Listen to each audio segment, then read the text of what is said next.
Yesterday I left her. Just the thing is, I'm really easy to write.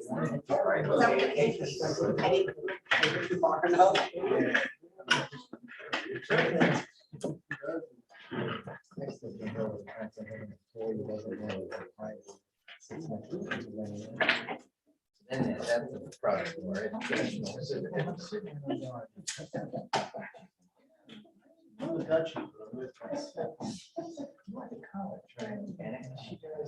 Yeah, but she goes, but I'm not good at that political stuff. I said, you're not really good at geography. Just tell her to go on her like that's so absurd. Not surprised. Not surprising. I just don't listen.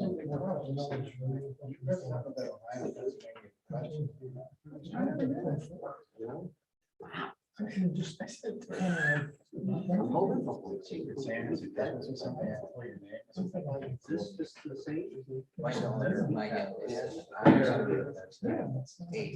every something. Show her the other day. I mean, in the whole thing. Accepted with $600. That up between, you know, what I mean, it's really not. Like, it's like goes here, right? Right.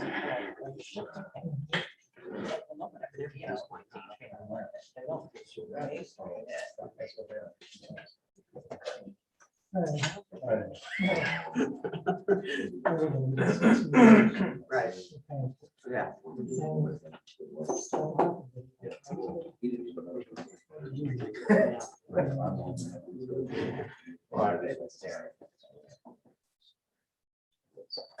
You were in the detail with Jeff and Rob. No, and the little bit hasn't been in. I know he had a heart attack, that's all I know.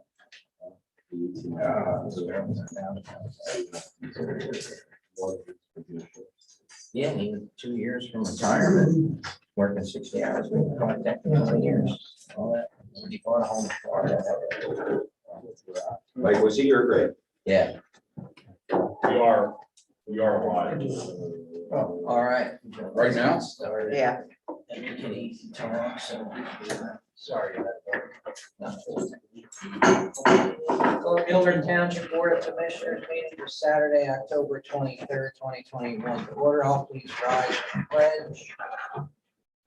Pledge allegiance to the flag of the United States of America, and to the republic for which it stands, one nation, under God, indivisible, with liberty and justice for all.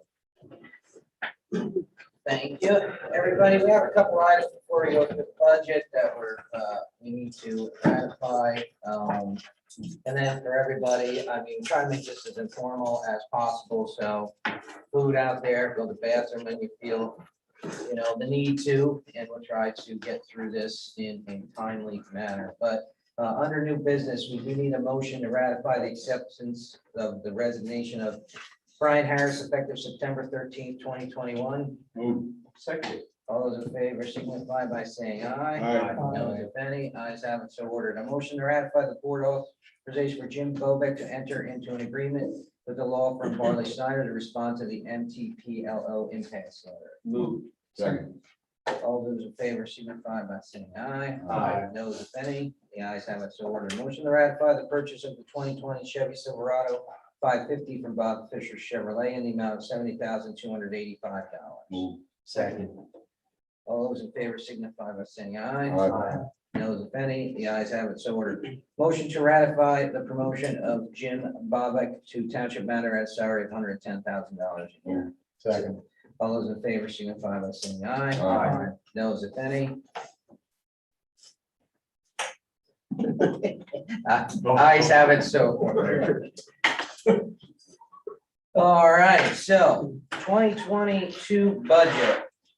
First off, thank you to the township staff that is all here for, their work. It's an extremely long and important process, and to Dawn, who feels like they've done this a lot, but who's done a wonderful job as always. So there's several items we want to talk about through the budget process. I'll turn it over to Dawn then after a first couple slides.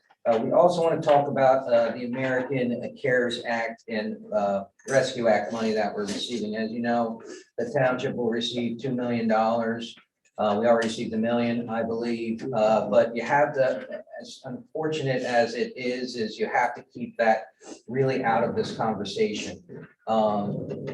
As most municipalities are struggling with how to manage it, because just like the PPP money, if anyone reads, the rules tend to keep changing. I talked with Dawn, who, I mentioned to Dawn that we are recommending that we do contract with the firm who works with over 140 municipalities. Dawn, is a department really of one, and this is her request, not mine, but through our homework and relationships, we came up with a firm that does this stuff, and their fees paid out of the Rescue Act money. So we just don't want to get, we want to use it appropriately. We want to use it effectively and efficiently. This board will have the decisions on what to do and how to use that money. But it's just not as easy to say, well, we got $2 million, we can do with whatever we want. It's very restricted, and we want to make sure that we use it effectively. So we can talk more about that at the end of the presentation. So if you go to slide number 3, today's purpose is obviously to the 2022 budget, which will include the fire budget. And we do, we have our friends from the ambulance. We do have a recommendation of shifting for the future for fire and ambulance to be under the fire millage budget. So if we make decisions for both the fire and the ambulance, that's where they should be. Instead of the ambulance is now part of the general fund. So it's a shift. It's not a big deal, but if we do invest in things for the ambulance or the fire, it comes under that budget where emergency services. So Dawn will talk more about that. The board's done a great job with 6 years. We haven't raised the millage. We're getting to that point now. We've always debated where I do think we're going to have to seriously consider it, because we're now at the point of over $1 million operational. Now, this has nothing to do with capital or reserve, but when you get to that point, if we go out and have to borrow money, which we don't, but it's going to start impacting our bond rating. And as if you know, we have a very strong bond rating, one of the best in Berks County. But what they look at is how you're operating fiscally and what are you doing? And when you start to approach that percentage of your budget, that operationally you're just funding out a reserve balance, as Don will tell you, we'd probably be downgraded. I mean, quite honestly. So we're going to have to really consider that. We have reserve money. We could balance it through reserve money. I just don't, at some point, we're going to have to at least consider, doing that, because it'll look bad for us if we ever have a big project we have to go out to borrow for, get a big sinkhole or something opens up that we have to go to the bank for. So that's the shortfall we have to make up. It's fully loaded with department requests. The budget committee, me, Jim, and Dawn do have some recommendations how we think effectively, if we do raise millage a certain percentage, that by the time some of our loans come off, if we have to reborrow 2025, we can shorten that gap a little bit. So anyway, so I'm going to shut up and let Dawn go ahead and run through it. And you guys have all been through it before, so you kind of know the game. So please ask questions while we go through. That way she can respond, or we can help respond. You're up, Dawn. Well, thank you. Our first discussion, of course, is the general fund, our biggest fund, the operations of the township. And like Mike mentioned, we're at a budgeted operational shortfall of a little over $1 million. Some of the things that went into the budget, we did the 3% increase for uniform employees and non-union employees, and raises accordingly for the Teamsters per their CBA. The budget also includes 2 new police officers, and that increases the budget by about $266,000. I did put in for a part-time customer service representative at about cost about $20,000, and our healthcare increased 5.7% this year, compared to last year where it was only 1.1%. So, and just to confirm, so everyone knows, I know you're all aware, but we were last year going into the budget with a $780,000 operational deficit. So it's not like we just overspent $1 million. Right. So as just to remind you, it was fair I was last supposed to year, say, too. yeah, thank you. Oh, we close, okay. Yeah. That's. Now here's some budget requests we received from the library and the ambulance. Mike mentioned a little bit about the ambulance. Neither of these requests are in the budget at this time. But the library has requested an additional $10,000 and the ambulance would like us to purchase or buy an ambulance for them. And then we could buy it outright, or it could be $1,500 a month or $18,000 a year, however we decide. Or I should say you decide. And then we're just gonna go through just, and you guys are aware of this, but so the public hears it, the major revenues of the township. And of course, our largest one is our real estate tax. That's one of the ones that obviously you can base your budget on for the most part, because it's reliable for the most part. It's something you can control. Local service tax is a $2 tax for everybody who's employed. We get 0.5% of earned income tax and real estate transfer tax. These we share with the school district. And then we have our business privilege tax, which we levy on business, on gross sales of businesses. And we also have a fund reserve that we can be used, and which we have used over the past couple of years to balance the budget.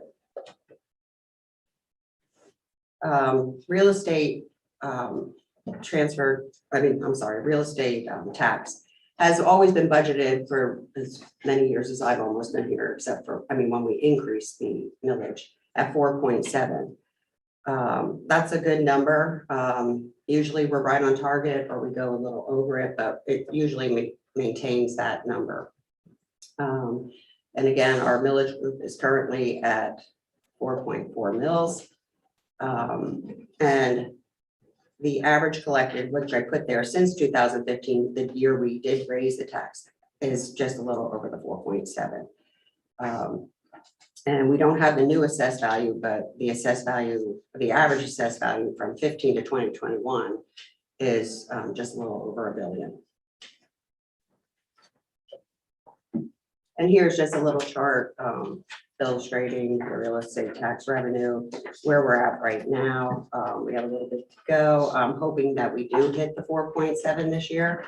But I think collections has been a little slower lately, but I think by the end of the year, hopefully we'll get on target there.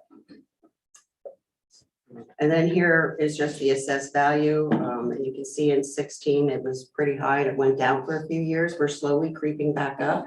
And like I said, I didn't get the assessed value yet from the county for 2022. And here's our nice dollar bill and the what it costs the average homeowner with the taxes with the school district, who I believe did raise theirs to 31.48 mils. So what your tax bill is versus the county and the school tax and the township tax. So we're a very small percentage of your total tax bill. And we provide a lot of services for that money. So that's just the breakdown. So this is showing in the EIT is another, I think we budgeted 2.6 or 2.7 this year. That's been pretty steady and strong lately. Happy with those numbers. Last year, our budget included a reduction, but we've had good collections. So I think it warrants that we can increase that a little from last year, because it's hard to base a lot off of last year because of COVID and everything that happened. So yeah, then we have our real estate transfer tax. And again, with real estate market being as it is, we're outperforming where we budgeted last year. However, I'm always more conservative with this number because the market changes drastically, or if businesses aren't selling or whatever. I think this is a good medium number, and it's great if we go over. We just hope never to go less than that. So, and then our business privilege tax in this budget, it's 900,000. We're right at 96% already for this year. hope to have a strong closing quarter of the year so we can and hit that projection. Last year, it was budgeted at, I'm sorry, it's at 925. I didn't change that. I did have it 900. Because our collections were so good through the month, I did increase it to 925. I did change the slide though, so that's a good thing. And then this is just the revenues that are budgeted versus what they were in 2021. And you can see it's really just a slight increase from what we were last year because, again, things sort of remain the same. And here you have our assessed value of 2021 and what the increase in the millage, if you increase it, what revenue that would generate for the township.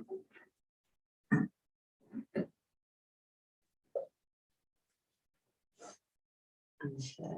And then we'll go on to talk about our expenditures.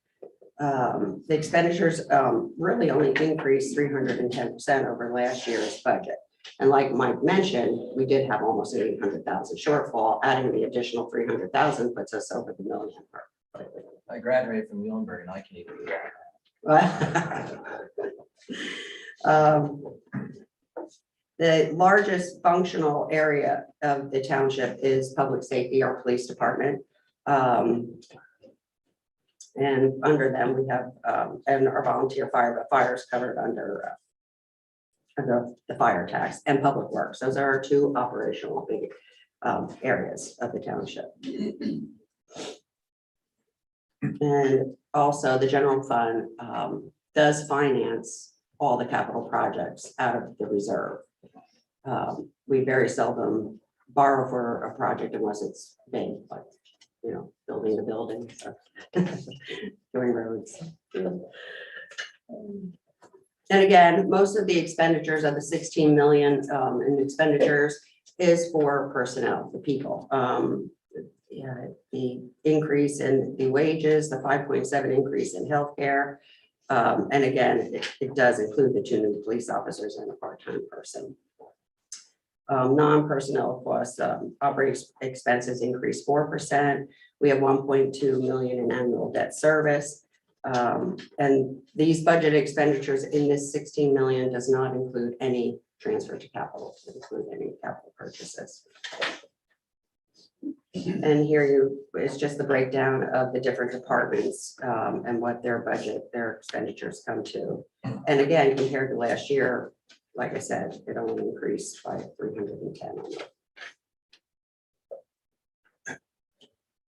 And then this chart is just, you know, when we talk about that 62% of expenditures for personnel, and if you look at this chart here, we have not really increased our personnel since, and this one goes to 2015. So, and we haven't really, as I'll say, invested in, you know, bringing on more people to do the township business that has to be done.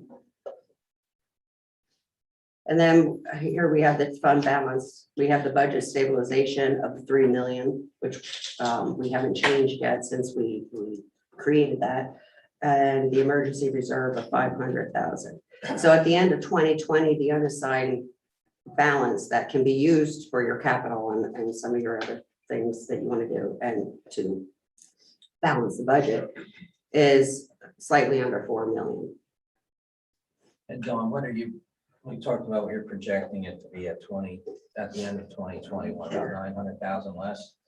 Yeah, I think I have that in there, one of my slides. Oh, I'm sorry. That's all right. Yeah. Yeah, I did put that in, so that's Okay. coming out, yeah. So this here just gives you the history, and why I'm basing everything for my presentation from 15 forward is because that's when we had the last tax increase. So I wanted to just show you the change. And if you look at this one with the fund balance, in 2016, when we had a great uptick in the fund balance and what 1.5, I think it says there. I can't read too well. But because of that, we did no capital purchases, no roads that year, nothing. So all that money went into our reserve. So we increased our reserve.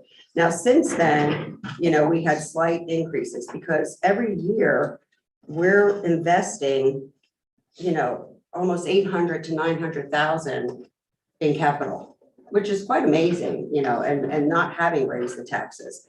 But unfortunately, it comes a point where it's going to catch up with us. And as you can see, each year, it's been getting a little less. Now in 2019, it's a little bit difficult because we had an influx because we did some refinancing of some bonds, so we had some extra money there. So had we not done that, that number would have been in the red. We wouldn't have had, So and last year, as you see, we did come ahead in the year 460 some thousand. However, we spent 900 over in capital. So we ended with almost a $500,000 deficit at the end of the year. But it's just interesting to see how it's really hasn't gone up since we did raise taxes, and we're still investing the same amount that you're putting to capital. We haven't really decreased that. So here's the projection of the fund balance. Now, what you see here, like Mike pointed out before, does not include the ARP money. Yes, it's in our general fund, but I removed it because it can't be used to balance your budget or to fund it. So if you look, I have that, I'm projecting, we will be down actually 1.4 million. If from 7.4 to just a little over 6. And that's because now in this number, we didn't, and like Mike said, which that's for another discussion, whether with what we do for roads, but that does include that 1.2 million over to capital. I included the 500,000 we didn't move yet to pay for the roads that we'll be doing. Excuse me, Donna, does that 1.269, does that include the capital improvements that are Scheduled. scheduled? No, this is what we're doing this year. This is in 2021. Okay. We already moved, I forget, 900, whatever, and now we had to move another 500 if we pay the roads with our own reserve. So that's 1.2. We're whacking it Yeah. very hard this year, harder than we ever have. Yes, and that's because we did complete the building. We took out that bond, but we did a big project with River Road.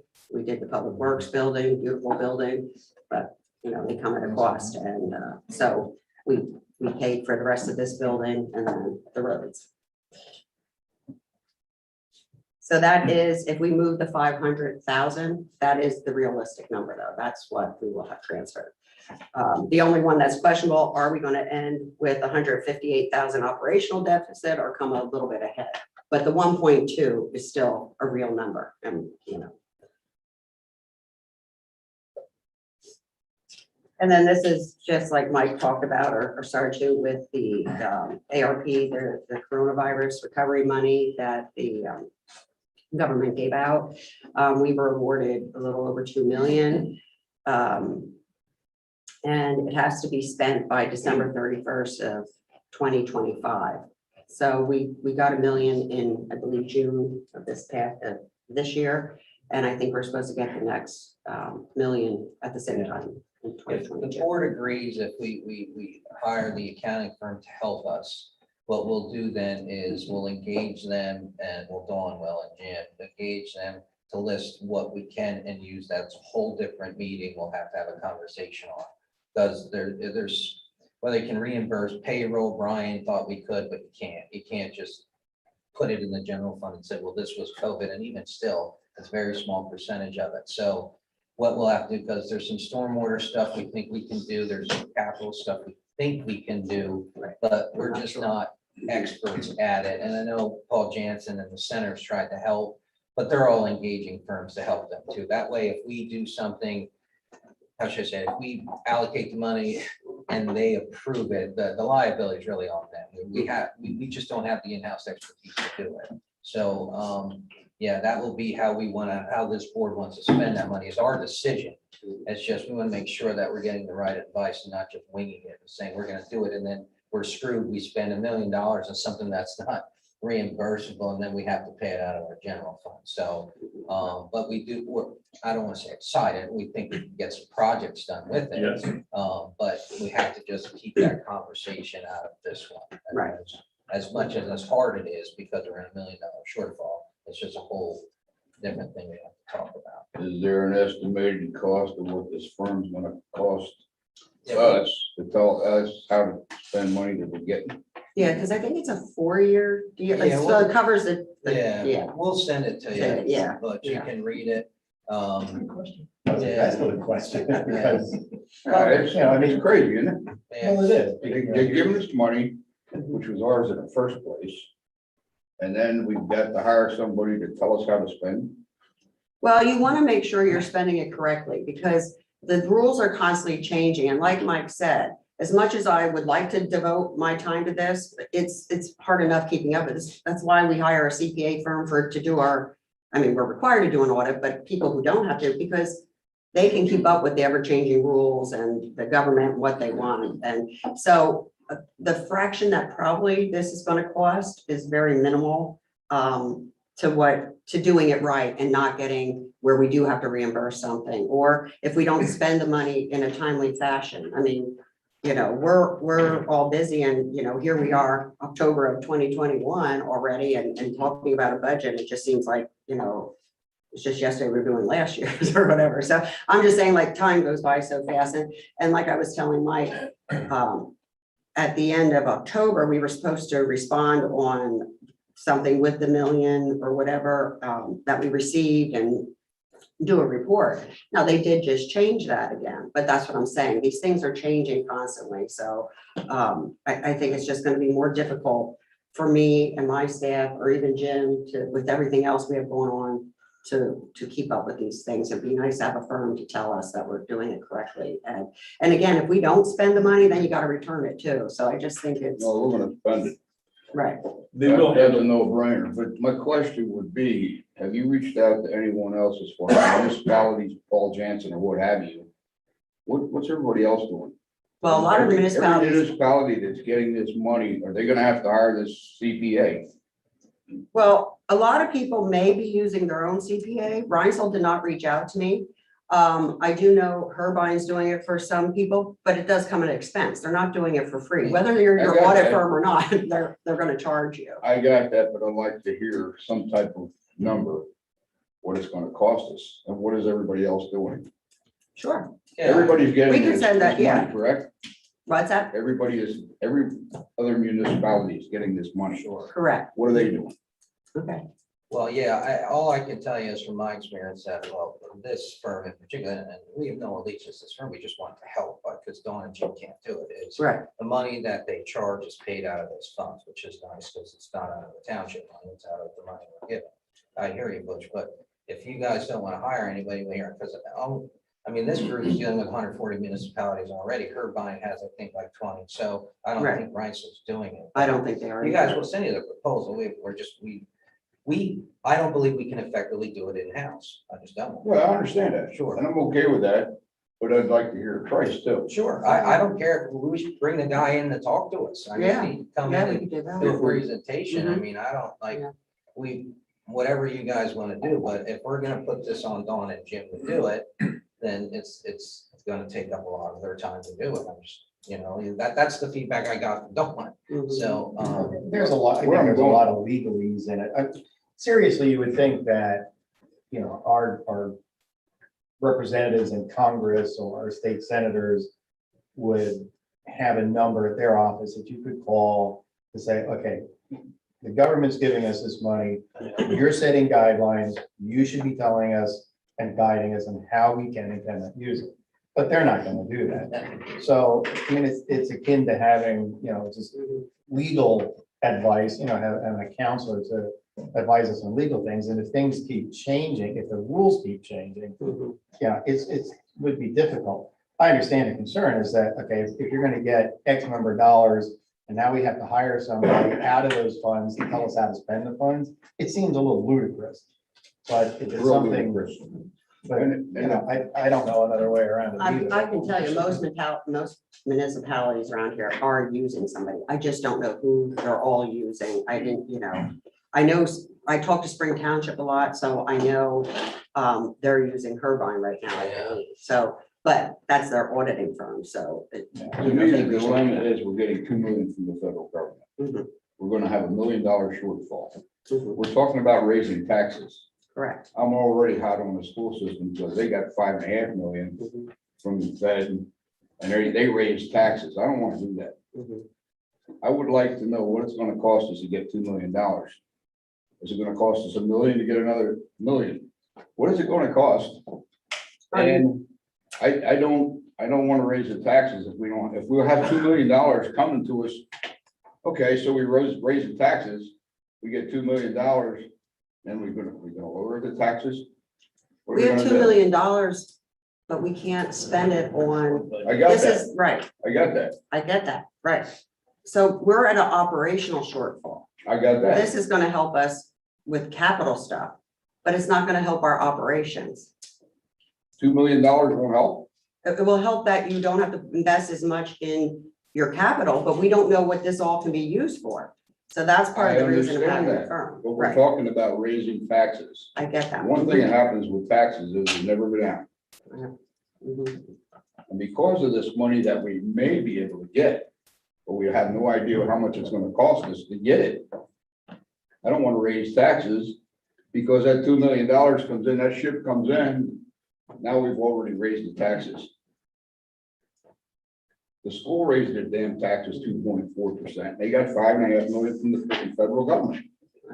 I know, John, I hear what you're saying, and I appreciate your logic, but I don't think, this $2 million has absolutely nothing to do with our operational budget, has nothing to, I hear what you're saying, but we cannot take the $2 million and balance our operational I budget, got that, okay? So then. because they say we can't. Because we can, yeah, the Yeah. law is you can. Okay, So we can use it to help our budget for capital purchases, so we're not hitting our reserve to pay for certain capital things in terms of pay for police, to pay for Jeremy's group and all that. No matter what happens with this $2 million, it's gonna continue to, our $1 million deficit is gonna continue to grow because we can't use any of this $2 million to help balance that. I got that. Basically, what they're gonna be doing is giving you $2 million and telling you have to spend it on Yes. stuff. We wish, the smart thing you would wish the federal government did is say, here's Just the here way it you want is. to spend it, the way you want to spend it, but I don't That understand. ship sailed. Yeah, it's frustrating, believe me, for all of us, that we aren't allowed to use the funds to pay for police, to give, to pay for ambulance. We're not allowed to use it for operating costs, and the biggest percentage of us is people.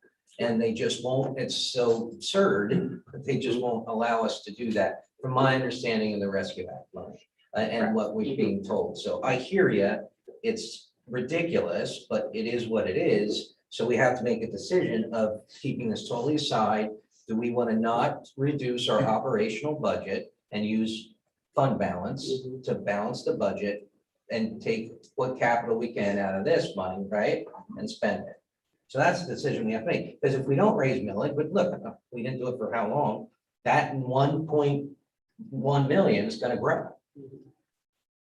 And there's nothing we can do about it, because costs go up. I mean, it's basically a one-time gift anyway. Correct. So even if you could put it towards your operational budget this year, we'd be having the same discussion again next year, because you wouldn't have that money and you'd have to be looking at a shortfall anyway. So it's kind of, okay, we're gonna get a gift, we're gonna be told how we can spend it. If it's spent on capital items, and we can save reserve money on that. Mhm. But you wouldn't want to budget it towards your operational cost anyway, because it's a one-time gift. And sooner or later, it'll dry out. Yeah, sooner or later, we're gonna have to raise them. I got that. Yeah. $500,000 for roads is a capital expense, isn't it? Mhm.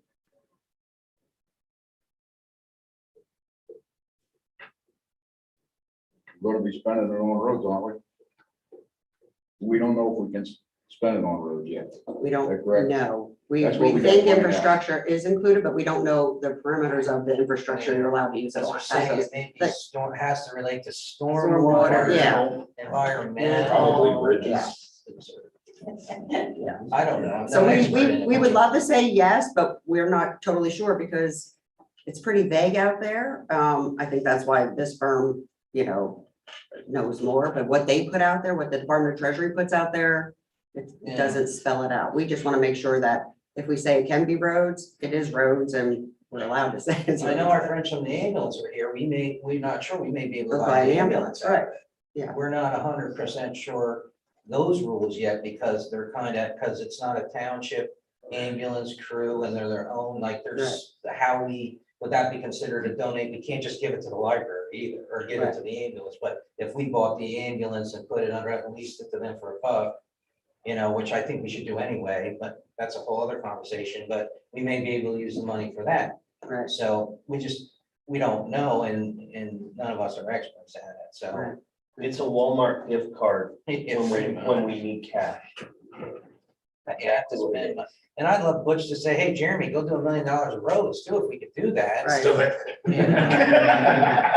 He wants a freaking sofa in his office. But those are the decisions we just can't sit here and tell. I hear what you're saying. Yeah, I mean, I definitely do too, and it's great, and that's why when I did the shortfall that we're having, or even what I project we're gonna do next year, because if you would look at our balance sheet right now, it looks great, because that is in our general fund. And it shouldn't be. But right, I'm moving it into its own separate account, but that's why I removed it from there, because it does give you that illusion that we're better than, $1 million better than what we're actually doing. Illusion. Well, I'm at- Happened in Washington and But- Harrisburg. We need to deal in reality, and reality is these people that are struggling to hang on to their houses out there. That's reality. Well, I get it, and that's a shame that the government didn't say, here's a $2 million gift and use it as you see fit, but they didn't, and, unfortunately, we have to follow these guidelines and spend the money appropriately and can't put it towards, what we feel is right to do or should be able to do, but they want to put back into the, into your township in other ways, I guess, not just in your fund balance. So, believe me, it's not our rules. I need a file. Go ahead, Dylan. Okay. There, go ahead, Joel. And again, this was some of the stuff that we feel that they say it can be used on, however, we're not quite sure how it works, how you calculate the payroll and. It's like, if anyone went through the PPP money, it's the same thing where stuff's capped. So if we can even go back and say we can pay for the Chiefs gang during that course of COVID, they're still limited at the amount of money you can pay them. So you can't say, well, we paid X officer $50 an hour during this time. They back it down to only a certain amount that can expand. So percentage wise, it'll still be a very small portion of the 2 million that can actually say that we can reimburse the general fund for that. So, I would have no idea doing the math quick, but it's from that March to like September date. Yeah, there's Yeah, certain where dates you're allowed to They use. tap out emergency services at X number of dollars, and then you have to back out benefits, and it's absurd. Right, But I know enough working with it and reading about it that you can't just say, well, we paid, 500 grand on police, so you can back that out. It just doesn't work that way. Because they have to make stuff difficult because they can't just let us just do our thing. So just so everyone knows that we do know a little bit about it, but we're just, Yeah. it's it's so still, yeah. confusing, but Yeah. anyway. Mhm. We're talking about hiring some new officers. There might be some type of provision that you can't spend the money on existing staff. You would spend on future staff.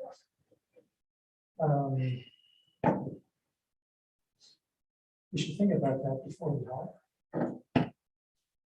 Yeah, I mean, as I think I talked to all of you about is from the police perspective, and we'll talk about it, but however we use money, the one thing you have to remember, as Dawn mentioned, I think it's a one-time quick fix operation. Those costs will still compound, you know what I mean, over time. So even if we infuse it for, hey, let's give the chief 5 new guys, this might land at some, you know what I'm saying? So just all that to And that's consider okay, and the $5, project, because that'll compound over time. Right. But I hear you, Wolf, it's I something. do, that's really- I do like the idea of having somebody come in and at least having an overview.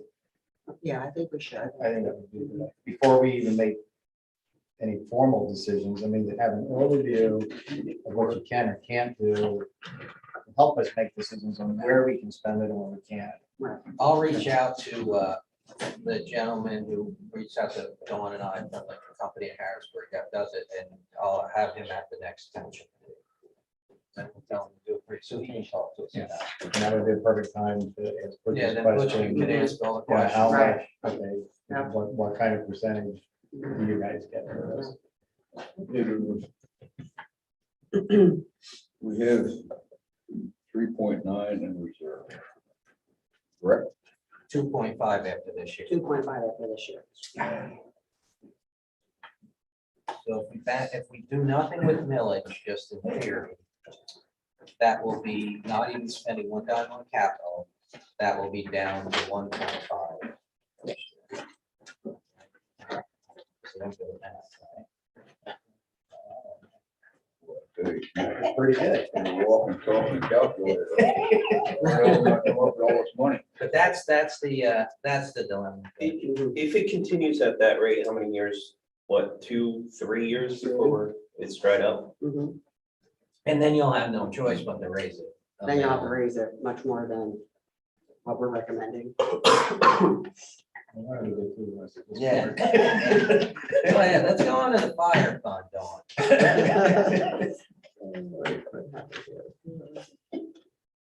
Okay, now we'll talk about the fire fund. Fire real estate taxes is at 0.6 mils, which same as been that way for 5 years. Our budget didn't include any fire tax increase. It did not include any change to the part-time, daytime staffing program at the two stations. And we didn't increase the stipend. This chart here came from Chief Moyer regarding, I guess, what he would like to see, an increase in their pay. I think they're paid $15.80 something an hour, or $15.45. I'm not exactly sure. I think it was 1597. 15, is it that high? And he was proposing to increase it to this. I guess this is how he sees the payroll going, because we're no longer going to be paying them through payroll. We are going to be paying them through just regular checks like that. And they'll get 1099 instead of getting W-2s. And then obviously for his salary too. So I don't know if you had time to look at that. I did not include it in the budget. I feel if you approve this, we will also have to raise fire tax millage. I know Chief had moved some money around, which was great, but realistically and by past performance, I'm not sure that was doable. So I made a few minor revisions to what he had presented to me. So, and then here's the budget. We were able to balance it. I think my projection is hopefully for fire that they'll end, that the general fund won't have to give them any money this year. I think they're on track to at least break even, maybe have a tiny bit that can go towards reserve. So we're hoping that stays the same. And if the general fund would have to give them some money, I think it would be very minimal. So I'm not projecting that we'll have to, so. Minimal as in under 10,000? Yeah, that's what I'm thinking. What's If your things minimum? continue to come in well this last quarter. I'm sorry. 10,000 is your minimum? I'm thinking, yes, I'm thinking it won't be any more than that, if at all. That's you know. without the increase, the recommended increase, correct, Dawn? Yeah. What would the transfer be, with, because you have broken out on the If summary? we were gonna do what with this over here, with what Chief wants to do, are you asking, right? Yeah, Yeah, we'd probably have to raise it 0.1 mil. so what would, if we say we did, just what's the the bottom line number that we have? Well, that we'd have to transfer to do this. I think it's going to be what, I thought it was 60,000 or 70,000 maybe that we'd have to transfer to do this. We've been sitting at 0.6 for 5 years, yeah, Since well, we, well. not No, I since we think- implemented, Almost. No, I was told it when we were. was it already there? I know it was less after when I first started, but I don't remember. I don't have that chart in here. 17 or 16. we were what, I can't it was like 0.4. 0.4, I It was think at we were, 'cause- 0.4, we went to 0.6. I think that's what it was. yeah. I think you're correct. So and then this was just giving you the budget summary, and again, that had no changes. But we were able to balance it, and because right now, fire has had no reserve going into this 2021 budget. So the fact that hopefully that they, if operations stay and stuff comes in and the operations, we don't have any major expenses come up, we should end the year hopefully in the positive, like I said, no more than 10 would be my guess. This is just the fire millage base compared to other municipalities who obviously have volunteer fire departments like us. Some of them, some have paid. So, and again, we fall well below the medium. We're,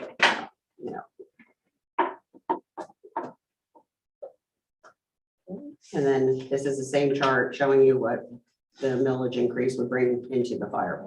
the budget. Dawn, just keep it there for a second, would you? So, this isn't time, boys, so what are you gonna do? I mean, Are we at the end already? Well, for the fire, for the fire, what do you wanna And do? general funds, so It's really other, let's just talk fire. I mean, this is where we pay for fire, fire emergency services, because we are gonna do the ambulance, because what do we have in the general fund for the ambulance? I don't have anything in there. now. Anything, that's right. Oh, you mean what? I'm sorry. I know what you mean. What? I Yeah. budget for them. I thought you meant for the new ambulance. The ambulance budget is about 81,000. Okay, That's their communications, the contribution we give them, and we pay for their fuel. So that's what that. so we feel from a resident perspective that should be part of this emergent, the fire tax / EMS. But most municipalities include if they go down that direction, so. Anywho, that would reduce it's transferring it, like it's semantics, but that would reduce our operational general fund shortfall by 81,000, but put it over here, so. It's maintenance models, but it should probably be over here from a program budget perspective. But anyway, we'll find out, you've been involved, so why don't you, talk a little bit from our friends as they want to talk to about the ambulance situation and. Well, my concern with the ambulance situation is RTL did an evaluation on the business, and they basically said that they had 3 years left before they were going to be in a real financial predicament. I gave the board this little 2-pager here, and a lot of it comes down to collection. That they send the bills out, but either because of insurance issues, the insurance lobby kind of fights those mom and pop, the local ambulance associations for getting all their money. They pay a fraction of what is billed. Sometimes they send the money directly to the patient, expecting the patient to send the money to the ambulance association, and then we have to go to court for that money. And the numbers show where the problem is. Had a number of conversations with Senator Schwank. She knows the problem. Problems isn't just with Muhlenberg. Problem is statewide. A lot of ambulance associations are going under. And my concern is, you have the heart attack, you call 911, and the ambulance isn't at your house in 10 minutes or whatever. You're waiting for the ambulance to come down from Hamburg or wherever. It's nice having an ambulance. And I gave 3 different ways of maybe attacking the problem. Do nothing, and there's a good chance we might not have an ambulance here in Muhlenberg. One of the problems is the membership over the years has decreased to the point where they spend $10,000 in a mailing to get $100,000. They used to get over $200,000. But there's a lot of people are saying, I don't need to be a member. I have insurance, which is not true, because if the ambulance bill is $1,500 and your insurance pays $1,000, you should be paying the $500. Now, if you're a member, you don't have to pay the $500. And if you're a member and you're in Berks County, there's 6 other ambulance associations which will honor our membership. I spoke in here about maybe having a fee. It would be a tax. I don't like a millage raise for the ambulance association, because a person with a more expensive home pays a lot more than a person who has a lesser home for the same basically service. If everybody paid the membership fee of $40, this wouldn't be a problem. We wouldn't be having a problem here.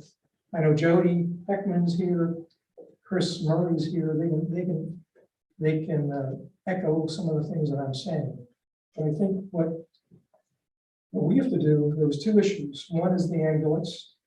And we had a line item in our budget that we would be buying an ambulance over a period of time. We removed that back in 2015 or 2016. So thinking if they need an ambulance, we'll just take a loan out for them. Well, they just bought 2 ambulances. And the ambulances are the bread and butter. If they don't have a good ambulance, they're not making any money at all. So that's one of the issues. The other issue is how they get more money coming in as revenue through memberships. You know, we could maybe be a little more helpful advertising that in our newsletter, promoting being a member of the ambulance association. Doing nothing, what they'll do is they'll just increase the membership costs, which will again decrease the total amount of members that want to join.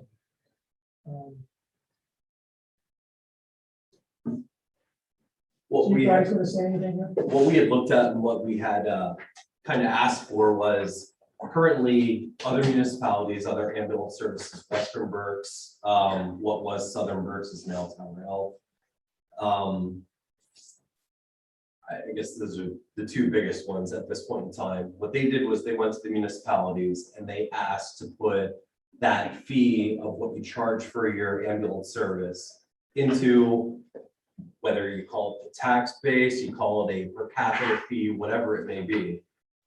We're looking at $40 a household instead of making it a millage. So if you own a $500,000 house, you're obviously going to be paying a lot more than the person that owns a $100,000 house. So we're not looking to be unfair about that. We wanted to try to keep it across the board. We didn't want anyone to have to pay more than what they're currently paying. So currently the lowest fee that we have is that $40 for individuals. We figured if we put $40 per household, you're looking at 9,000 households. 6,600. 80. Is it? Yeah. So the generation out of that would already be well above where we're at now. We're getting less than 30% return from doing our membership drive. So that's 70% of the township that is not part of the membership program. As Commissioner Wolfinger said, when we send the bills out, our billing process is at the top of its game right now for what we can do. We used to do it in-house. We did a full review of what we were doing in-house. We ended up transitioning that to being billed out from Western Berks Ambulance. They've gotten us a lot more back than what we've been getting back in the past. Even doing the collection agencies, they're getting as much as we can right now. It's getting blood from a stone. the checks are being mailed directly to the residents at their homes. And let's face the fact, I mean, here we come to the time where you're gonna have to fill your oil heat, and we've had this happen. You decide, now you have a $700 check sitting at your house that you actually get to sign cash, put in your account. Now you have to fill your oil tank, or do you pay your ambulance bill? That's exactly what's happening, and we'll go countywide to be local, and it's even bigger than that for PA. So we're at that point where we're trying to figure out where do we make this more solid? So looking at doing the township-wide program, and this is our starting point. I mean, we want to do it with all of the municipalities that we service, just as Western Berks does, which seems to work out very well for them. Now, some municipalities for Western Berks, we discussed this. I found out that Spring Township, they pulled out of their general fund, however they managed to do that or whatever. Other municipalities have the $40 fee that goes right to the residents, and some of them have just a millage rate that's taxed in with the fire service. So where you pull it from, how you divvy that up is the question. I personally don't want to see that millage rate go to every residence like that, because like I said, I mean, for what we're doing, you could have 4 or 6 people living in a $100,000 house, or 4 to 6 people living in that $500,000 house. That's not really making a difference. And we're not charging you based off of what you're making or what we're protecting. Every life is exactly the same for us. We've known this is coming. Expenses are going up and income's going down. So years and years and years ago, the general manager, Robert Scheid, came in and was asking for help and asked for money to be set aside to help purchase equipment. Over the last 2 years, we've looked at merging with Reading Hospital as it was becoming Tower Health. That ended up falling through. Other things we're still considering is doing some type of cooperative merger for the management component of EMS in the county. None of us have ever done anything like that. We have nowhere or idea how to accomplish that, so that we could share resources and have more bargaining power for equipment, employees, and insurance. But we have to do something if we're going to continue to provide 911 service. Lifeline came in and bought up Fleetwood and Exeter, and now they're having all kinds of problems. Towers Health's incentive for making the ambulance service was to evacuate the beds out of the hospital faster, so they could rebill insurance for another primary diagnosis lane in that bed.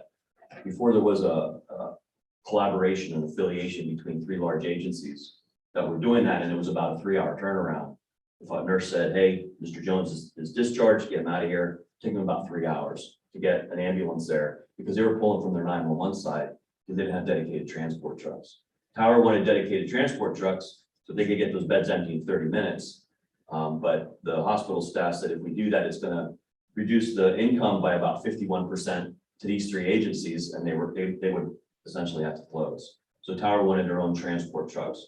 Tower said, so that we don't have a negative impact on the 911 service, we'll let all these agencies come in and we'll buy everybody up and do a collaboration.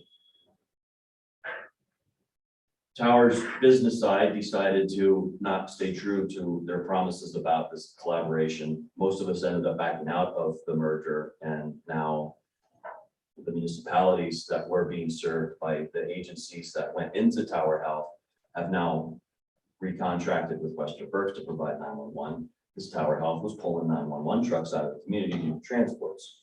So I'm glad it didn't work, because it would have made the service to the township suffer. But if things continue, we're going to have to merge with a large entity. We're going to end up pulling the trucks for transports. Our finances, we're figuring are good for about 3 years before our reserves are 0. And I've opened up the books to Jim and Commissioner Wolfinger. I've nothing to hide. I'll show you everything that we got going on. But we've tried to solve this problem, and this is one avenue that we're approaching, so that we can continue to do well for the community. I have a question, I guess, more of a legal question probably. What, or maybe you guys know, the one thing about a millage increase is that, you know, there's ramifications if folks don't pay their taxes. would it be no different if we send them a membership bill that you need to pay $40 and can't they just give us the middle finger and say, I'm not paying it? How do we enforce that? How do other communities enforce that? That's where we're at right now, where we're sending this out and they're saying, They're just not paying. I'm not giving you $55 for a membership. That's my problem with I not assume it would go on the tax bill as a fee, as a fee. just like recycling goes on people's tax bill. as Then a aren't fee you to paying some- tax then? When it cost, I'm just saying. Yeah, I mean, I'm just saying, your collection rate possibly would be higher because people come in and pay their whole tax bill. You're not saying I'm paying my millage, but I'm not paying that fee. Yeah, That's what I would think. I mean, I don't know. I'm assuming that the other municipalities put it on the tax bill. Have an ambulance fee. I don't know that. I'm assuming, because it'd be no different. If we're sending out a bill, we'd have no greater result than what they would. yeah. My concern is we do that, we're just chasing our tail. To your point, they're just gonna be like, you have no, I'm not paying this. This isn't, I don't want to pay it. And what Right, legal legal, right. ramifications do we have? If it's a tax, they have to pay it. Right, It's part of the millage. right, And I recommend, I'm just saying, I don't, we don't want to do something that's just chasing our tail and saying, right. well, I'm not paying this $50, you know, legal reason for me to pay it. Or we start charging. You know what I'm saying? I think the only way to protect income is we have to make a decision. If we want to appropriate some money for the general fund of the ambulance, I think the only honest and direct way to do that is through millage. It's just my opinion. Believe me, I'm gonna pay more than the guy in Cherokee Ranch. That's okay, I understand that, but I don't know how else you can do it. That's right, or, you know what I mean? If anyone else has an idea, go right ahead. But I think we'll be in the same spot. If we just give them a $50 fee, they're just gonna say, "Nah, I'm not doing that." What happens, like, I live in Untitled Township and there's a street light fee that's put onto my tax bill, which is a separate line item. Mhm. It's still a tax. It's still part of the millage. Street light, they have fire, they have all those are still, So it's just it's separated. still a tax. Okay. It's still, they have to pay it because it's part of their tax. They just call it something different. I'd like to know how many municipalities you service besides Muhlenberg. Our primary response is Muhlenberg Township, Laurel Borough, and we do part of Alsus. That's our primary. Does Laurel or Alsus kick any money in? Alsus gave us $4,500 last year, and we do serve a very small amount. Sorry, That's Phoenix. Yeah, Laureldale gives us $1,000 a quarter, and you spoke to That's Phoenix. somebody, and they said they would be very well on board of doing the fee per household. The We other haven't thing spoken. is, how come you went and bought 2 ambulances, but you just say you're running out of money? we had to buy 2 ambulances in order to provide the service that we're doing. The trucks that we replaced were 2008s. They had over 200,000 miles on them, and they started costing us more in maintenance than Truck payment. That's I could have rechassied them. We looked into rechassing the trucks. the money. These I things are, worked in enough trucks to realize that they'll go twice the amount of mileage that you're talking about, and it won't cost payments. But here and there, we won't get into that. You said primary is Township, Laureldale, Alsus. What else are you doing? So we're into the city of Reading almost on a daily Do they basis. take any money in? Almost on a daily basis, that's what I want to hear.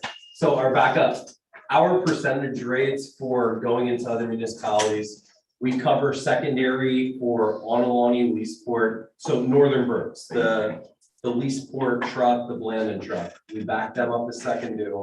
Yes, we back up a portion of the city of Reading, but our call volume into there, at one point at its highest, we were doing maybe 10% of our calls as a secondary.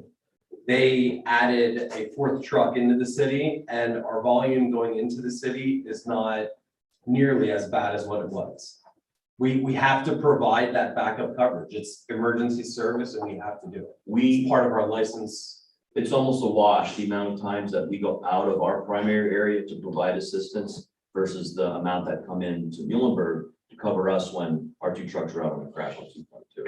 It ends up being about 30 a month, in and 30 out. So our wash is, we don't get money from the city of Reading for going in and doing those calls.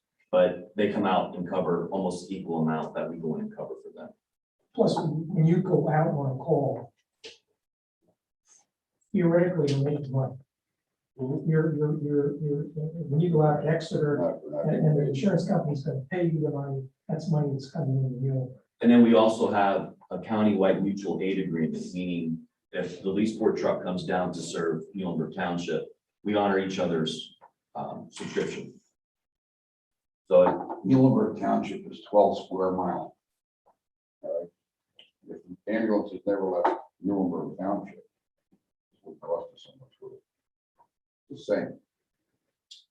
Let- The borough of Marldale, all 909 point miles, not miles, feet. I mean, that's nothing. But let's say in the same theory of, let's say Northern has that exact same theory. If our truck goes out for 2 patients in an MVA on Route 12, and then you end up having a heart attack and they say, I can't take my truck out of my coverage area to go get someone else. I mean, I gotta provide my own area. Now you're waiting until we go to the hospital, do a turnaround, I mean, we're talking a half hour.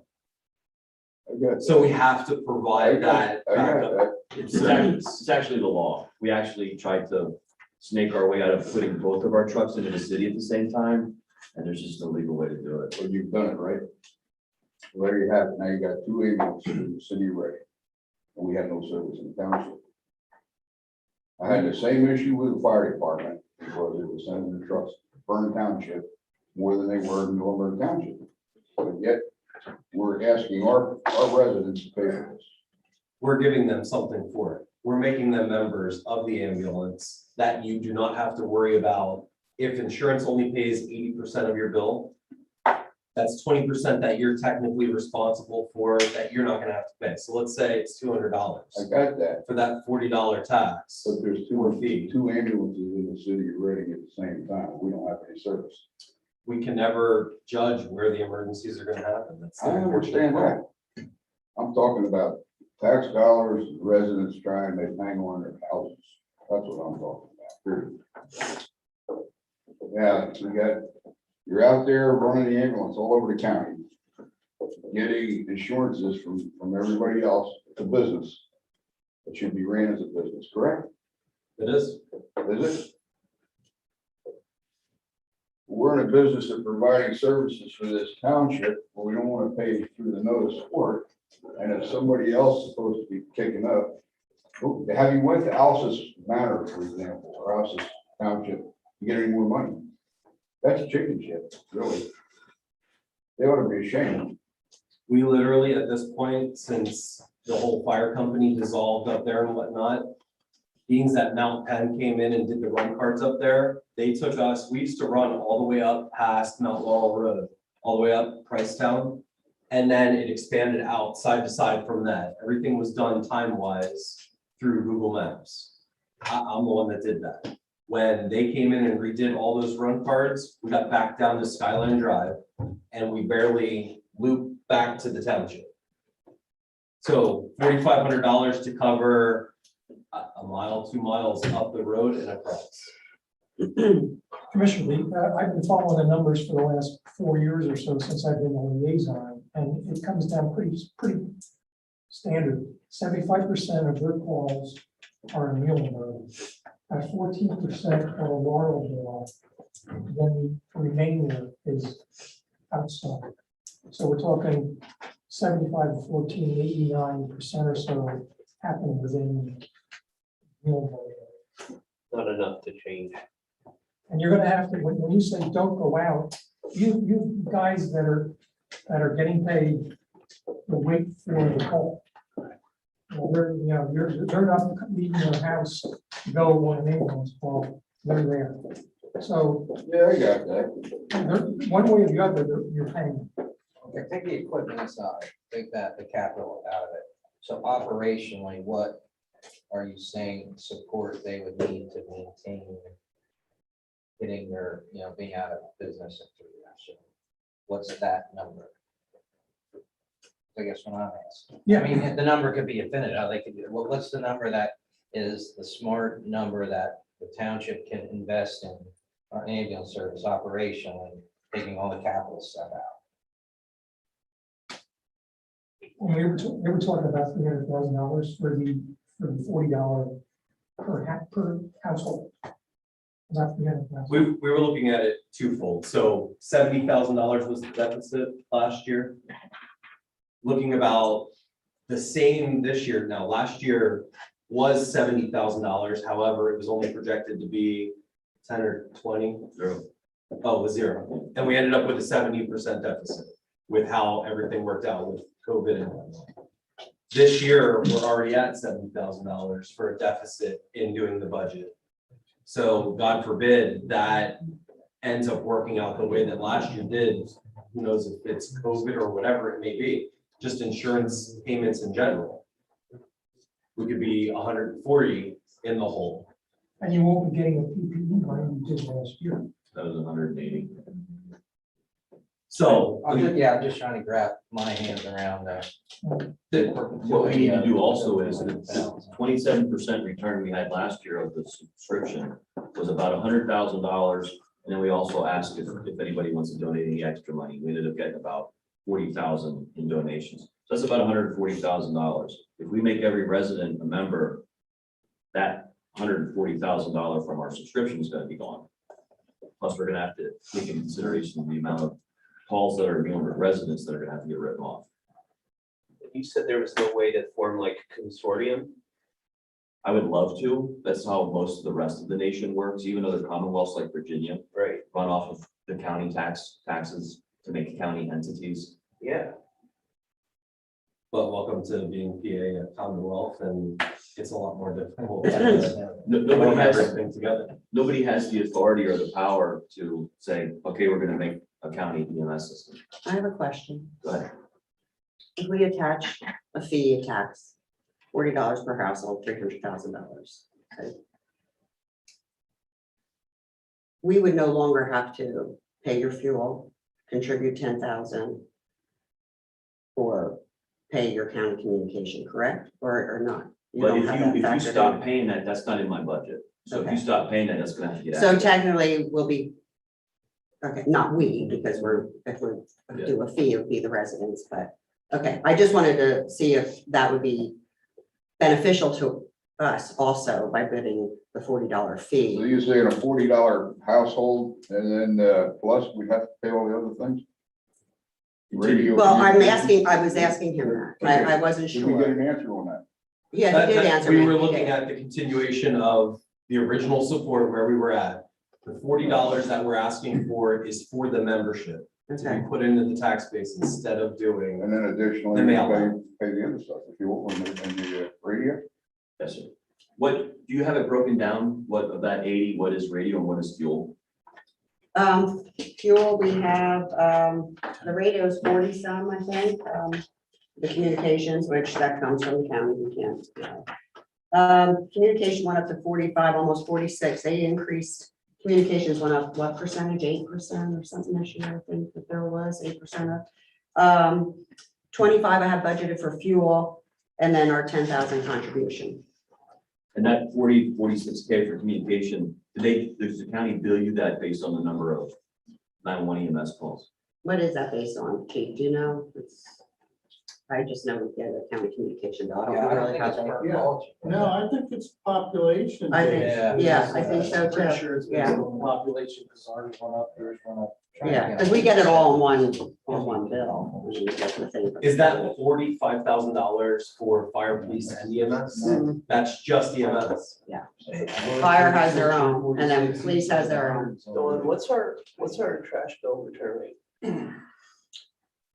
That's about at 97%, 96, Something 97%. on the trash bill, everybody pays their trash. Yeah, I'm trying to get a hold of Mike to ask him, but let's not, so we give that, we provide the ambulance $81,000 already, so, I mean, it's all millage, so it's really, we can provide 0.08 mils for the ambulance Correct, already. already, It's right. just in a It's- different bucket. Right, So right.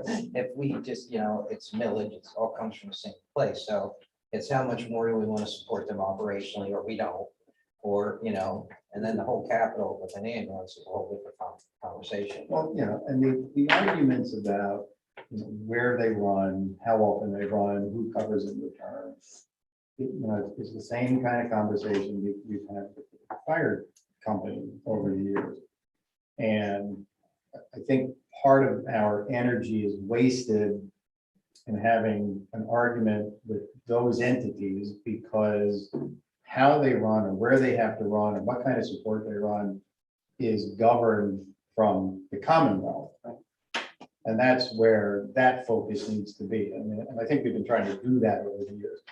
I know when Bob was still heading the association and I was the liaison, part of my issue was Bob was not very forthcoming with their expenses.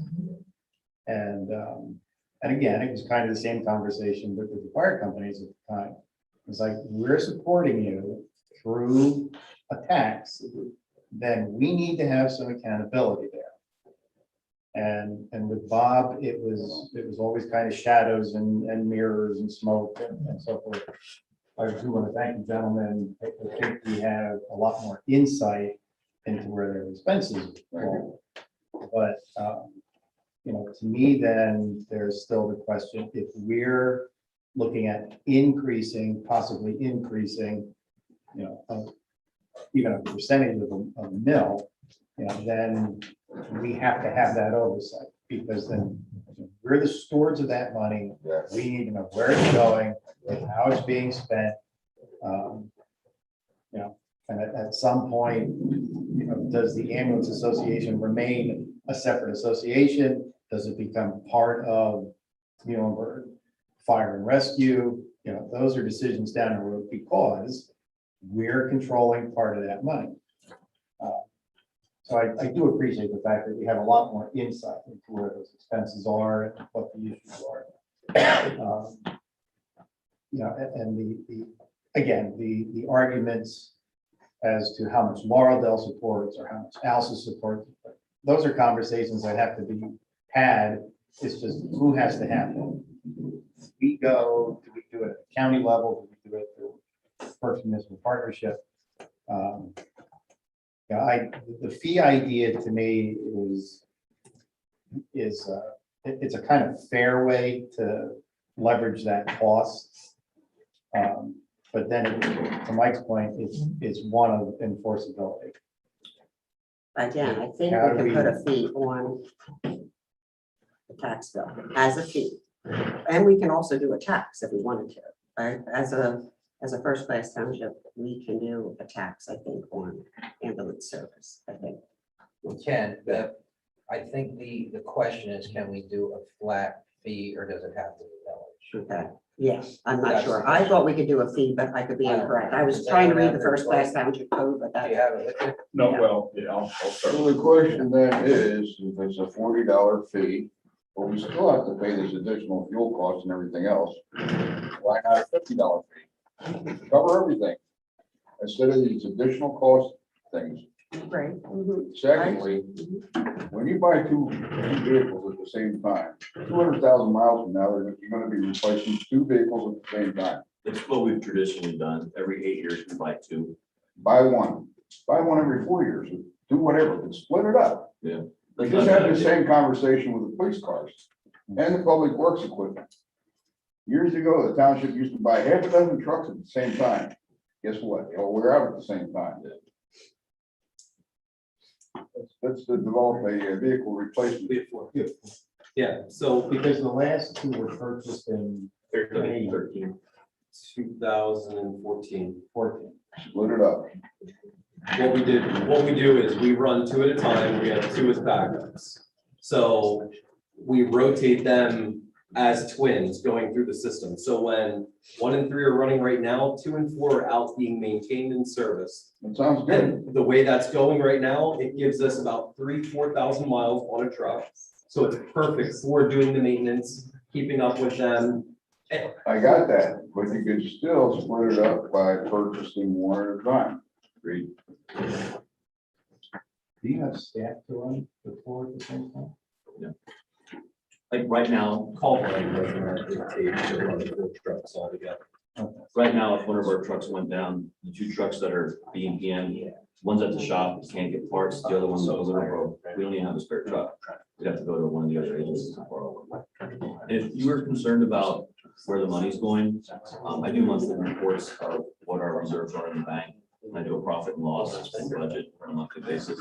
And quarterly, I make a comparison and then year-to-date comparison. We're happy to do that all. No, I think the communication has been better. And nothing against Bob, I like Bob personally as a person. But it was like pulling. Yeah. There's an old Dutchman. Yeah. Yeah, so I appreciate the openness that we can come in and look at that. How many members do you have now in the township? I actually just got the updated deal on this. Well, if we mailed out 11,000 subscriptions, we had 27% return last year, under 2,000.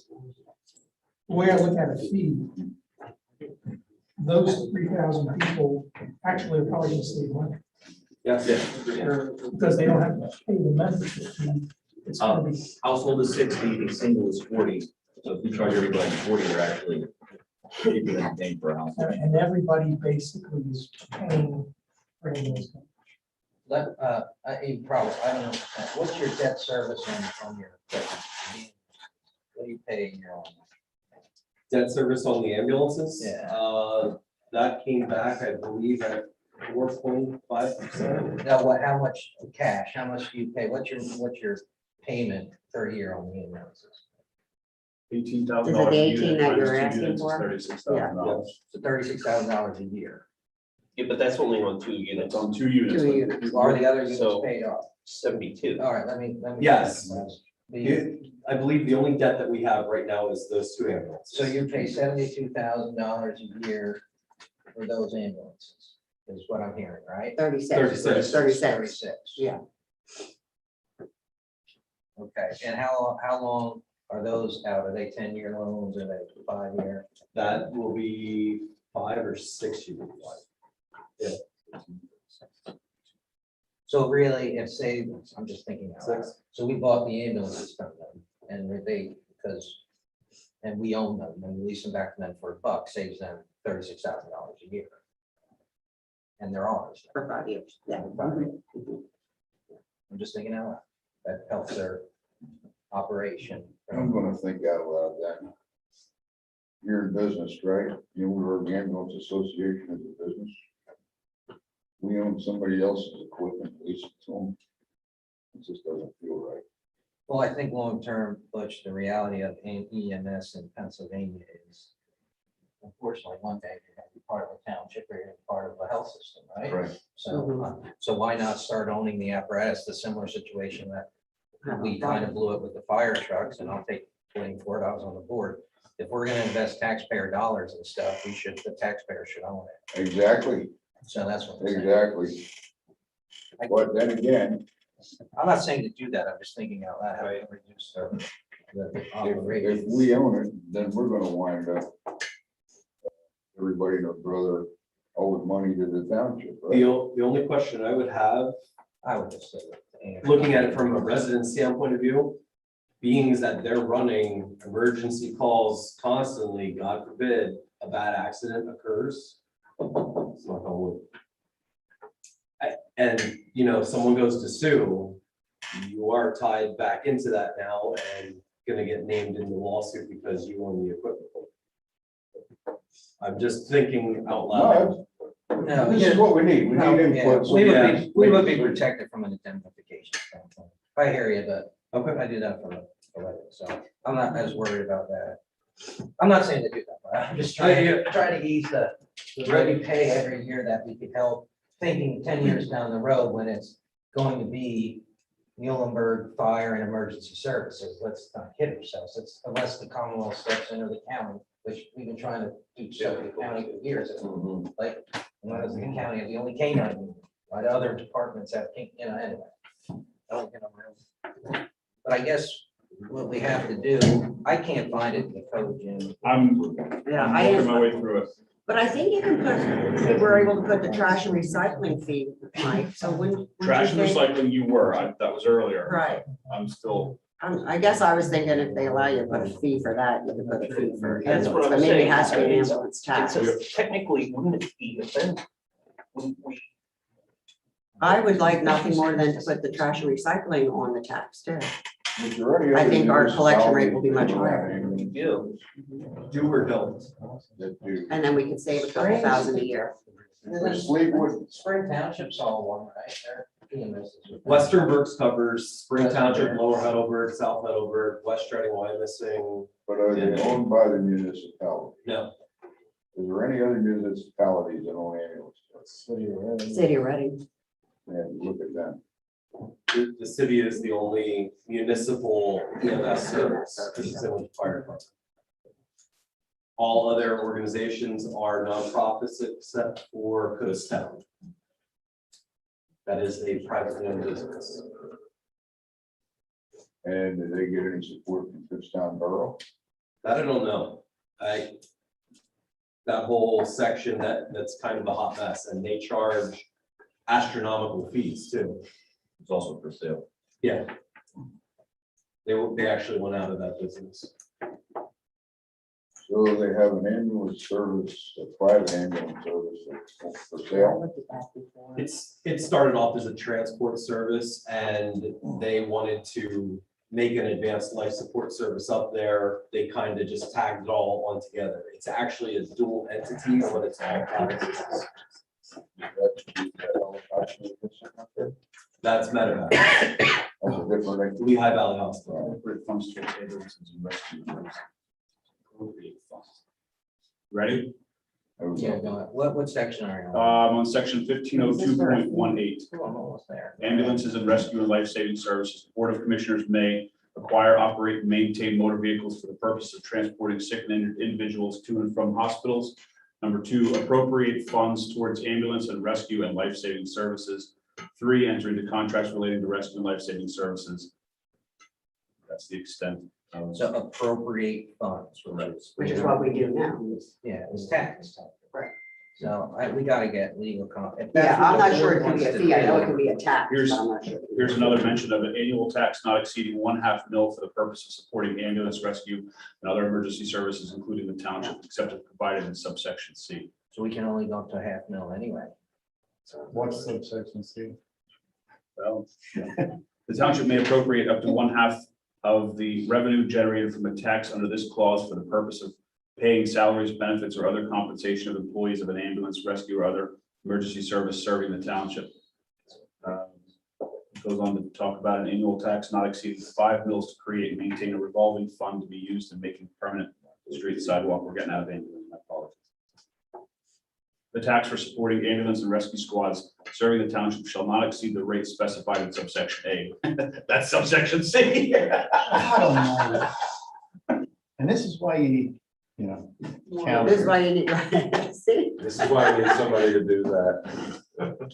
My son lives in Right. Spring Township, and I looked at his tax bill one time, and it seemed there was different categories for. There are, lights. but there are second-class township, we're a first-class township. So we can't do a streetlight tax, but we can do an ambulance tax. We may not be able to put on a fee. That's what we're trying to see. Can we put on a flat $40 fee? Or do we have to do the, Because for example, our police departments really cost us 2 mils. I mean, it's Correct. all a Mhm. millage-based thing. It's Right. just how we can. How we do can put it on, versus a yeah. second-class township who has a street light. They can do we have one- debt service, we Yeah, have all kinds of they can stuff. do all Fire types of hydrant. stuff. Fire hydrants Yeah. and all on it. I just don't know. And my recycling fee is already taxed out. 0.5, 1/2 mil. Half of them. The last mention of the word ambulance in the first class township code refers to purchase contracts for petroleum products, which we're already doing. So if we would own the equipment, are we gonna wind up owning the employees after a while and have them on? They're gonna become township employees. No. This year? Yeah. That's what I wanna hear. Look in the future. Man said they're gonna be broke for 3 years. So we're sitting right here in 2021. What are we gonna do? Let's try to not think Band-Aids, but long range, do we really want to go in the ambulance business? It sounds like not only a nonprofit, but it sounds like a. Sorry. I would agree. Yeah. Am I right? No, yeah, Everywhere, and the bad thing is that, as this last one township, you have to provide it, whether you contract it or whether you support it, you have to provide it. So that's your sticky wicket altogether. Yeah. You have to provide. And if we don't fund it, then Tower or Penn State Health's gonna purchase them and then. Then there'll be no It's just like memberships. raising and the no water internet. tower. Well, It's so the same the biggest problem is they don't even want to purchase it. So they're not looking to buy it out. They're looking to come in, take all of your equipment, assets, everything, and then run it. And with Penn State, they balance bill everything. Because of them being a hospital entity, they come in, they'll bill your insurance, they'll get their 80%, and they balance bill you for the rest. There's no membership option. What we're looking to do, what we see as our fix right now is if we're able to do it per capita, we'll call it tax, that gives us the money that we're out right now, gives us our membership and gives us a little bit more to try to start being able to build up a little bit, that when we do need to do these purchases. But yeah, we're asking for an ambulance purchase now, but our hope and goal is to be able to make ourselves solvent again, that we can stick money aside. That way, when we need to go buy the ambulances, we're able to. and one of the other things with the facility-based systems, Lifeline is backed by Penn State. They didn't honor subscriptions.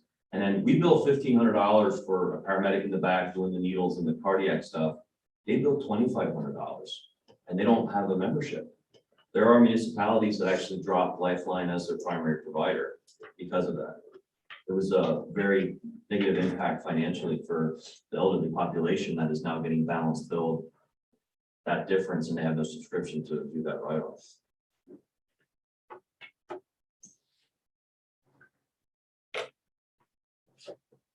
It kind of sounds like the township's answer to USPS here. It's gonna put us in the poorhouse one way or the other. That's where you know, township shall not exceed the rates specified in subsection 8. You say you're from Muhlenberg Township? I live in Honolulu area. What about you? See, Rockland. the one you were reading. Rockland. The price number. Yeah, I know where you're at. Well, I think in essence, guys, I think we're gonna have to do a little more homework. And to determine, and if you come back in November, meeting, if you can, to answer questions, but I think we don't have enough information because also, because right now, say we did that fee and we get $360,000, are we surpassing 0.5 mils? 0.05 mils or 0.5 mils? Well, I'm thinking the way it reads, you can't do it as a fee. I'm thinking you have to. do it as another. Just the way it reads. 500.5 mils would generate $560,622.30. Yeah, so we're up to 800. I'm just saying, we gotta think about, we have to understand all our options legally and what we want to do from, we'll have to talk more about that. Get set in. Yeah. No, that does not, that's all right. Does that include the fire millage? Or is that Now, on just its own? ambulance. We haven't talked about fires. Yeah, right. You want me to go get the blow dart out of my car? $1,500 coming up. Damn. Are you a member, sir? So which way are you gonna vote on this? I do have a question about that. What does become of the members? And everybody, Everybody becomes a member. Oh, okay. and whatever their Like it or insurance is not. paying, we write off. Mandate, like a shot all over again. If you like mustard, will get rid of Crampton within 5 minutes. Mustard? Mustard. It works. Man, I need a pile of shit right now. Pickle juice or mustard? That'll probably get rid of it too. Bill's. Yeah, so, and we gotta move on a little bit. I have one other question, so I understand. Now, I heard you just purchased 2 ambulances, but you need another. 2 more, we're working on 2 more. So our problem is right now, so we had, in 2014, we bought those 2 internationals. When we got those, that's when the whole diesel issue was going on with trucks, that you weren't gonna be able to put a diesel motor into an ambulance anymore. They were having problems at that time with the gas engines in the ambulances, so we went down that route. Story short. We currently have one of those trucks sitting down at 5-star because it ended up having EGR issues and whatnot. Cost us $40,000 to make repairs. Yeah, Truck came back, it was leaking oil, sent it back down, it had a high pressure oil pump that failed. They quoted us another $4,000 to fix the high pressure oil pump. While it's down there, it was a high pressure fuel rail system, which is another. No, These trucks are I killing us. appreciate that, I don't need to detail that much, I'm trying to look at the financial stuff, so 2014, you bought 2 trucks, that, $36,000 a year, do you know when that loan expires? We got them 6 months ago. If you could provide Dawn the financing and information on those trucks, so we understand that, and then, so you're recommending, or you're saying to operate 2 additional vehicles on top of that, and you're working on them, I'm trying to get the numbers around it, that, and to provide Dawn that information of what that costs and how it will impact your budget, so I would imagine that $70,000 deficit is going to grow more because you have to buy 2 more apparatus, correct? My budget projected for the 21-22 year, because my fiscal year goes from 9/1 to August 30, is 38,000. Now, last year was projected to be 0, it ended up being 70 in the whole. I got a question there. You just bought 2 ambulance. Now you want another 6. This, They wore out 4 ambulance at the same time. This is why you gotta put an equipment replacement program in. one of the things, talking with, and usually when we buy ambulances, we go in with other agencies and we get the last pair that we purchased 4 and we shared it with an adjoining agency. We ended up saving $20,000 per truck that we bought. We're all 4 hours at the same time. That's my point. What we do here at Public Works is we buy them 1 or 2 at a time. Same way with any of us, same way with police cars. Yeah, but before, 2 were for us and 2 were for who? Westernburg. Westernburg. So it wasn't 4 for us. At that time, it was not. They went in as a This group. right now They is, got a discount rate because they bought 4 trucks at the same time. But it was a joint purchase. the It's not like last Muhlenberg purchased 4 trucks and gave 2 away. the last 2 times we did that. So now I'm confused. So we purchased 2 new vehicles in 2014. Because I remember purchasing 2 when I came on the board. You're talking about the ambulance. Yeah, the ambulance. That's what we had been doing, 2 So there were every 2 and you had 2 older ones. Yeah. So the 2 older ones at that time, they're gone now, right? Yes, So now you have, 2 new. so when was the last purchase made? We traded in the 08s for 2 brand new press lines. We have 220, they're actually 2013. We purchased in 2014. Purchase in 2014. And that was working for us. That's how we were budgeting it. And then the 2 trucks that were in service were the same. We would bulk buy with other agencies when we'd save money, and it made maintenance easier because we had 2 trucks. Okay, let me go back. So we have 4 ambulances right now.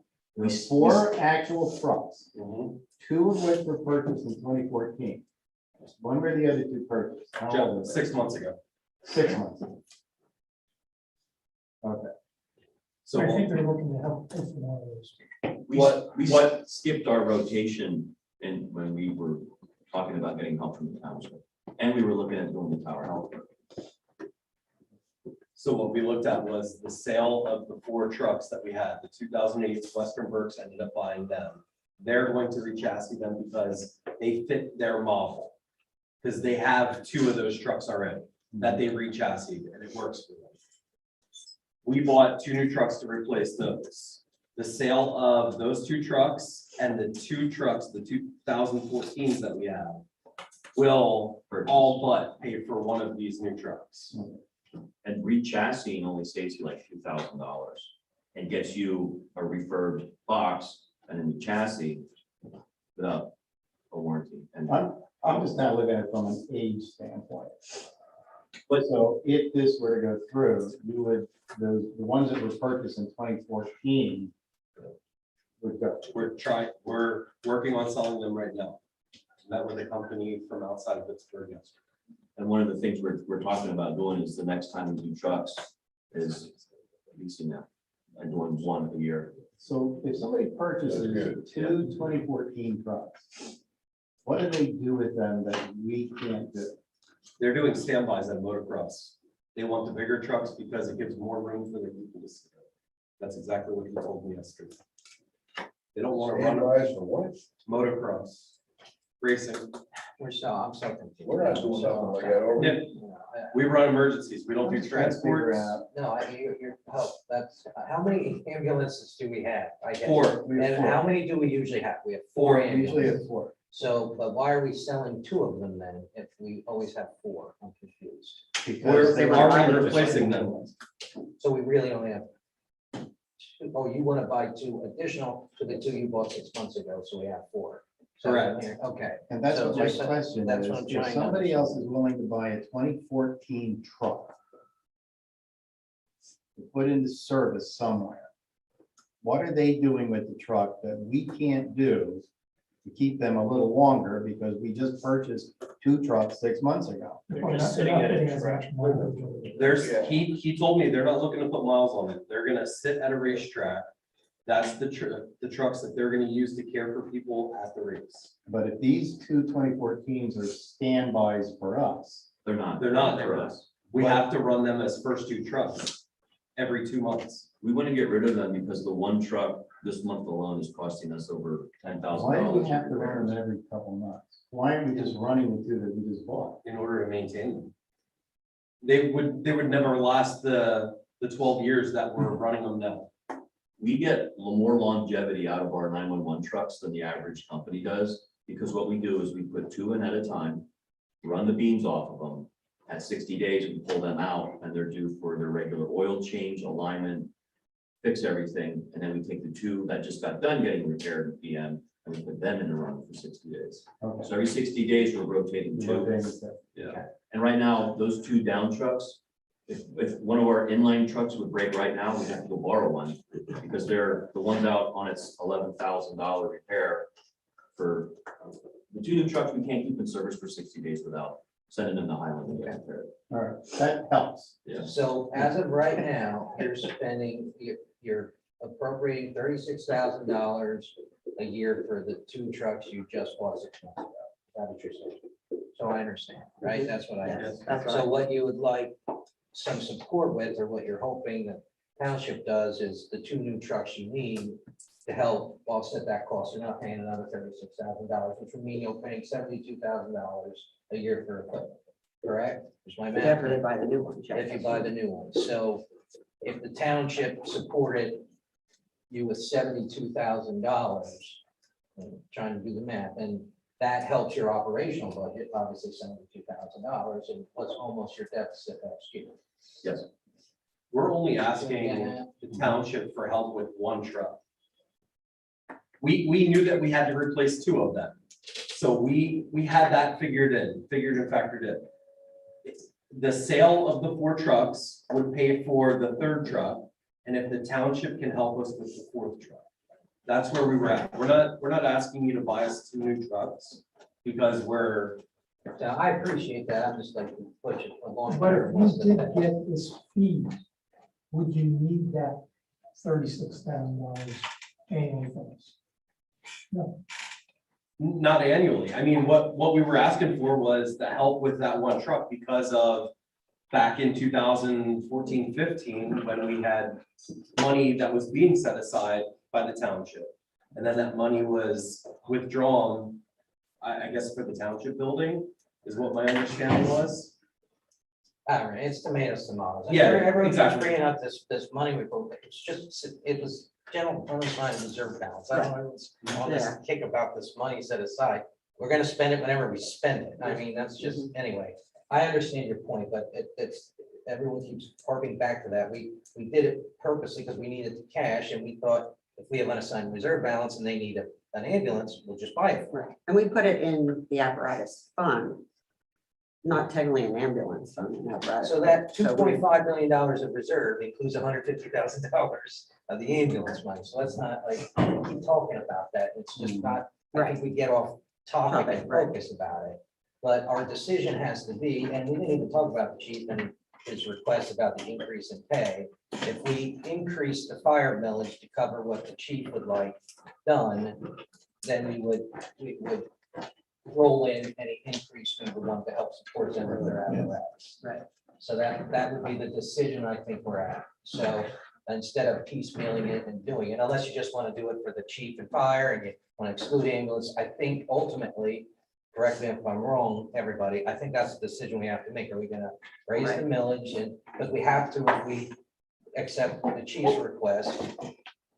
Or what? Right? Does that sound right? I think it makes sense to put fire EMS ambulance funding into the fire tax for accountability sake.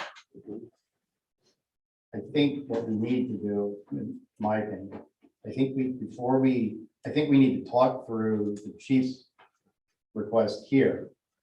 I think before we make a final decision on that, I think we need to get through the rest of the budget. Because I think a decision on this has to be weighed in with our decision on whether or not we're gonna have to increase for the rest of our operational costs. And what kind of impact that looks like. For the rest. Before I make a decision on this, I want to see The rest of the the rest presentation, of please. it, where we are. We're done. Well, we're just on liquid fuels now. Yeah, well, we can. Other than our these are all- recommendations. These are all ins and outs. Yeah, all right. So I mean, but that's a good point, Kevin. So I mean. you I can- want to make a decision as a whole, not Sure. just make a Yeah. decision on Well, one piece. go ahead, and go Joe, back and to the we'll other. get to the end. That's, it's a good point, but yeah, Right. we are, I get all it. the other stuff's in there. Yeah. Go ahead through it, please. It's 2:00. Almost. Hurry up. Penn State's on it, too. So- The other Thank you. guys. one that we bring to the presentation is our state liquid fuels money, which again, we get the money from the state.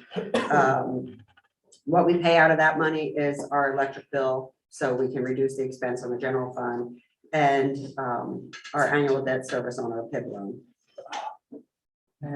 We're projected to get 507, almost 573 this year, right, from the state. Well, that's not even including the 12.5 with the turn back. So money. We do have a little bit stored up there, not much. But anyways, over the past 5 years, it's been able to cover the cost. We haven't had to transfer any or pay any of the electric bills or any of the debt out of the general fund. So that's been a good thing. The capital fund, again, we have no money in this budget to transfer to capital. And again, I think that's going to rely, it's going to determine what we can spend maybe the ARP money on. Other than that, these were some of the requests already that we have, and then Jeremy gave the other budget that didn't make it in there, which I think he's all got, I'm not sure. But again, we determine that at a later date. But right now, what I have on there, the requests are 600 and almost 50, but that doesn't include any road program. That was to be determined because we were still waiting to see if we could maybe spend the ARP money out of that. Jeremy, a quick question. The 2021 roads list here, are these all done? That's gonna start That'll. on election day. November 2, they're gonna start. Good time. Can we get all these done? 13 roads is gonna take approximately 2 weeks. So before the end of November, we'll be done, complete 13 roads done and they'll be done. So actually, that might. Yeah, it's roughly about, he said just under 3 weeks, so with weather, because you never know, 3 weeks roughly will be your time frame on this year's road project. So I break it out, every year I do one, I add another year on the backside, so that's what you're looking at here, nothing set in stone, it's just, Right. I do roads that are together, so it's broken down for the next 8 years of roughly what it would cost with today's pricing on those roads. With optionals. So you'll see a couple of the years, there's an optional because it's like Eisen Brown, along with Whitner, like next year, if you look at that, because we roughly use 500,000 as our table due to the water authority's contribution. So that gives you an option if you wanted to add that one road in that area. So that's generally how I try to do it. And like I said, it's not set in stone. I generally leave it up to all of us talking as a whole on, do we want to be in this area or do we want to be on this side of town? You know what I mean? I know some of these roads, I don't think it's been touched since. People put Since it they there. were put in. Yes. Lowell, Whitmer, Maribel, Yeah. Landover. I know Landover. Remember though, we use that $500,000 number, but that's already in our general fund as revenue. We don't back that out as an expense, as a capital expense, right? We talked about this. So our deficit isn't spending 500,000 on roads already. Correct. Yeah, we take that out of our reserve, just so everyone's clear on that. We use that number as a guide, Mhm. but that's not, a pure in and out. So like, anyway, I just wanted to remind me and Dawn talked about that the other day. Just, Right. the one item that, I don't know, someone better to check on. So Okay. the, I'm gonna pass it now. I'm gonna call 911. the one item, Dawn, before you move on, I would like the board to consider for the November agenda to think about, I have to do now, but talk to Jeremy. I think we need to put the salt shed down at Jim's Creek. Because we don't want to sit in March after we get 19 inches of snow and talk about how we could have done better for his guys running all the way across town to fill up the trucks. We talked about this, remember, after the last snowstorm. We got a quote of what it'll cost. I think operationally, Jeremy, correct me if I'm wrong, you add in fuel mileage and time spent out in the road, it probably pays for itself. We do all the indirect costs of having his guys have to come all the way across town to do it. So I don't know, Jeremy, if you have anything else to add. I do think we should do that. I don't know, we even looked at the 12 acres ground they gave us and we took it all the way back in the bottom, but have Hedinger doing my road and have to run all the way back over here. Well, you have four plow zones on that side of town. I classify it as the west. So take 61 as your split. There's 4 over here, 5 on this side. So that really takes my staff and splits it in half by having a salt shed over there and here. So it definitely makes sense. This estimate is for a 300 ton. As you were coming up the hill, what you see down there is about a 600 ton shed. So it'd be half of that size. Because it's a satellite basically, so you're cutting it in half. So, you know what I mean? This proposal is from SDE. They did 2 quotes, bids that came back. That's how they got this number. So that is a very concrete number. It does make sense as a time. I mean, like you said, where you live, to run all the way back over here to get salt to come all the way back to your development. It's senseless. Reading Crest versus Jim Dietrich. I do like the Reading Crest, except I don't know that that property, like where the swale is, I don't know that that property would suffice. Where in Jim Dietrich, we could, we're not as close to residents making noise with backing up beepers and all that. Yeah, The good thing is Stouts Ferry's right there, which basically is a main thoroughway for all those zones to hit. My recommendation is don't put it in the back of Jim Dietrich. Somehow figure out a way, whether it's the Grande property we're acquiring or before the dog park where the cornfield is somehow, because to run all the way down Dietrich to come all the way back up, you're wasting time there. I'm So gonna ask a really stupid question here. We're talking about putting it in the park or in a different piece of property adjacent to the park. somewhere on the Jim Dietrich property. Does that fall outside the covenant that we have? I mean, we were debating about putting a water well in there to because we couldn't do it, and now we're talking about putting an above ground salt shed. Yeah. I don't want to have that same debate, You're acquiring an additional 12 acres that are abutting the property. so it's not part of the park. That's Yeah, correct. that's for Hyundai property. That's- Okay. I just want to make sure I was very clear on that. But because I didn't want to get that 74,000. You make a good point. Is that the right spot? Yeah, that's gonna be butted up to how many houses? that are gonna be built. I mean, I think, well, let's put it this way, Jeremy, if you guys, let's think through it. We need one on that side of town, to Wolf's point, as far away from residents as possible. That's not making a lot of noise, so if it's, or, down, I guess, going all the way down Stoutsbury, where we're gonna put a well or whatever, what's NTA going all the way down there? It's a new pump house. Yeah, I mean, I don't disagree that we need one in the location. I was just looking at the fact that we were arguing before about what we could and could not do in the park grounds. If this is adjacent property, it's not part of the park, then that's not an issue. Yeah. All of the property to the right of the driveway going down the baseball field, an additional 12 acres, none of that was part of the Dietrich farm originally. Okay. That was all the Reed farm, that was all donated by Garage for this Okay. subdivision. Now, Mike brought it to my attention about it being in Jim Dietrich, which makes a lot of sense, because if you're gonna think about doing this, think about the future and how many more houses are going in. There's what, 3 or 4 more roads that are gonna go in that we're It's gonna. 78 more homes. So that's, we're growing over there, so you have to think the future of, it's only gonna get more salt needed. Well, it's not gonna snow anyway. If it does. Yeah. Talking about truck noise though, and that becomes a problem to the new homes. Why don't we put it in the back of the shooting range? You'd be on opposite corner of Right. the township at that point.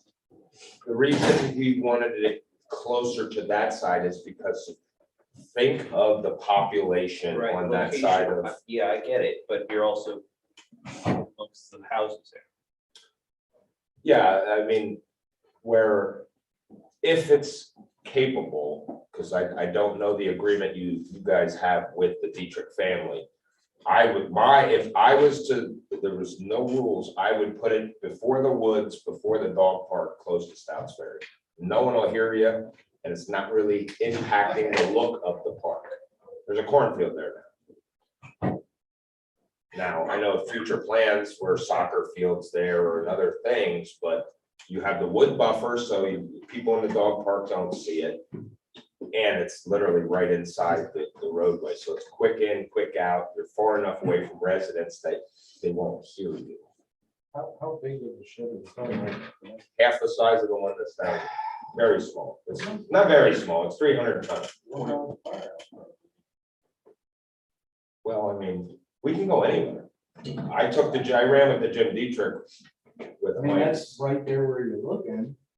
Yeah, you get the Felix stand. How about this, Jeremy? Just go back and do, to Kevin's point, we'll read the agreement and, we may not want to go down that slippery slope if it's closer to Derek's point about, let's do what we think and what you think is, say we can't do Jim Dietrich, go with that assumption. Where else we would put it, that would be whether it's the flat, as far away you can get from residents, but still effective for the community. Not just driving, the road, so, and then we'll make a decision about it before we sit here in March and go, man, we should have had a salt shed on that side of the Yeah. road. Slab ourselves. Probably. Yeah. This was thrown together last minute because Monday night, Mike brought November, we're gonna. it up, so I got with SD. Next meeting, we're gonna. That's generally what we do. We would do our own concrete slab, so it's just. Would it be those big Lego blocks? This would probably be poured walls because if it does get wet, it doesn't seep out. Concrete, when they do the Lego blocks with them, like a swale, salt could come out of that, where these would be poured walls up 10 feet high and then wood from there up. And So- wood shingle roof.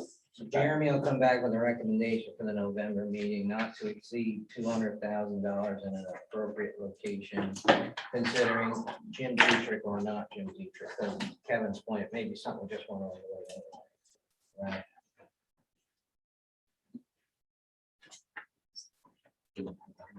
Yeah, no, that's good. You don't need to litigate it again. I'm sorry. That's all right. Again, just the options to balance the budget, which we're here every year. We can use the unassigned cash reserve, we can use a portion of it, we can use all of it. We can increase the property tax millage. We can eliminate the 2 police officers and the part-time customer service position. That would save you about 280, I think, or so. And reduce department operating expenses by 10%. And now the budget committee, Mike, Jim and I came up with our recommendations. Maybe they're going to be changed since we had these other discussions, I'm not sure, but we said we should increase tax millage 0.2 mils. We would recommend hiring 1 new police officer at this time instead of 2. That would save us about 132. The tax millage increase would give us about 225,000. That would reduce our operating deficit to just about 680. And we could use the cash reserves to balance it and use it for the shortfall. And it's just after our discussions today and we decide where we're going, we'll present the budget at the 15th meeting, put it out to the public, and then adopt it by the end of the year. And hopefully, ultimately, that the capital items for 2022 can be used with the rest of that money. Right. That's the ultimate hope, that we won't have to hit our Cash reserve, right. for that, but we don't know that. But we're- Instead of eliminating both police hires, we've been neglecting the police for many, many, many years. Would there be any way of maybe hire one and 6 months or 8 months later, hire another, kind of spread them out? So, I mean, we've been having the same number of police officers No, for so many years.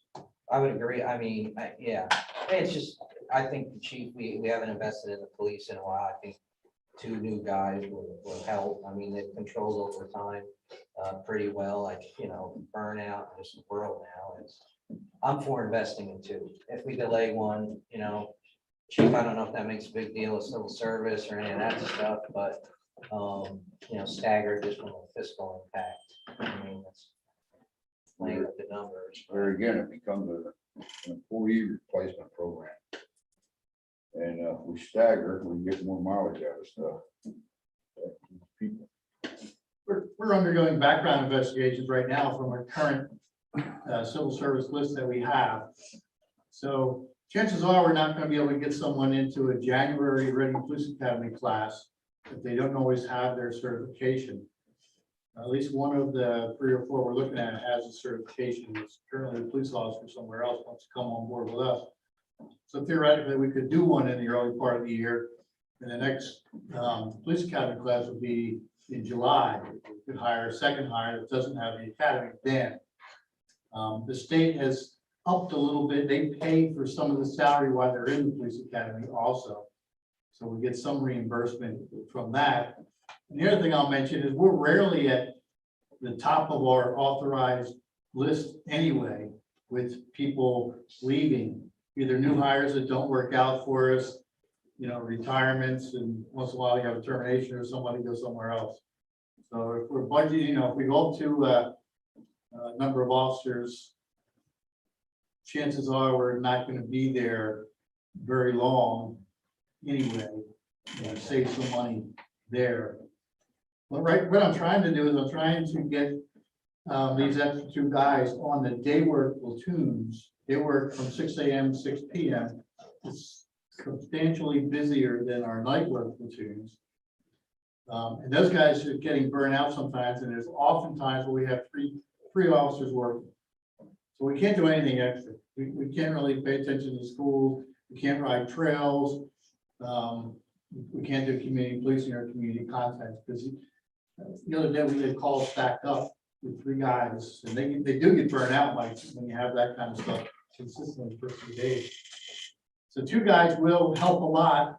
I could go up to a 4-person minimum instead of a 3-person minimum that we have, which will alleviate a lot of burnout issues, morale issues, stacking calls issues. So 1 helps me a little bit, but 2 really helps us. Well, I'm in favor of 2 for the budget. I don't think we're gonna talk about the rest of the board. Well, Can you, could you put slide 3 back up there, please? So if this general purpose tax is 0.2 mils, that doesn't include fire tax. Correct. Right, that was just. gonna Yeah, be we didn't really the- talk about it because we wanted to hear from the ambulance Yeah. and the fire before we didn't have really a recommendation until we heard all the details. So, Right. That's kind of one to see Yeah. this up here again. Okay, so we knew that we were gonna sooner or later come to a budget meeting like this. It was a little bit harder than we've had the last couple of years. You know, we have dipped into our reserve for the last couple of years.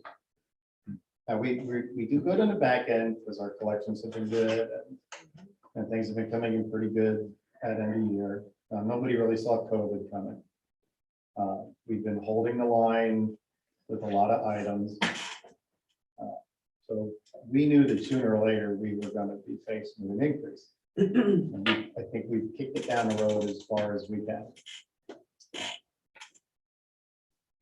I'm not in favor of not doing a tax increase. I don't want to see us dipping into reserve. Our reserve is getting pretty low. You know, I think we need to have a means to put some money back into our reserves. I don't think 0.2 is out of line. I like having 2 police officers. So that increase of 0.2 is only gonna cover your new two of them. It will cover all 2. Oh. Okay. Because it's like 200 and some. 200, Yeah. But that's all it's gonna cover. But I think we need to talk about fire yet too with this. I mean, if we do 0.2 here, do we need to do a 0.1 for fire? Yes, Yes, I would say. I would say I'm yes. thinking. If we're we need gonna to do- fund some of the ambulance shortfall, if we make that decision, and I still think we have to do some homework on that. But if we support the chief's request, then yes, we would have to, or we're taking out a reserve to balance it. So Right. we're moving it from general fund to balance it. So, you know, Yeah, it's and I one way or the other. think we do that too. You're there. 0.1 of the fire fund generates $112,124. So we're looking at a total of 0.3. $30 on 100,000. $30 on 100,000. If you break it down, and not to say $30 isn't a lot, but for the services we provide, an extra $30 to have 2 more police officers or assist with the ambulance or fire, whatever that may be. You know, I think it's this, you know, we still are a very small portion compared to other municipalities Yeah. and to the homeowner. Do we have our new census count yet? We do. Yeah, 21 something, huh? Yeah, 20, It went up, I believe. it did. Mhm. I don't know.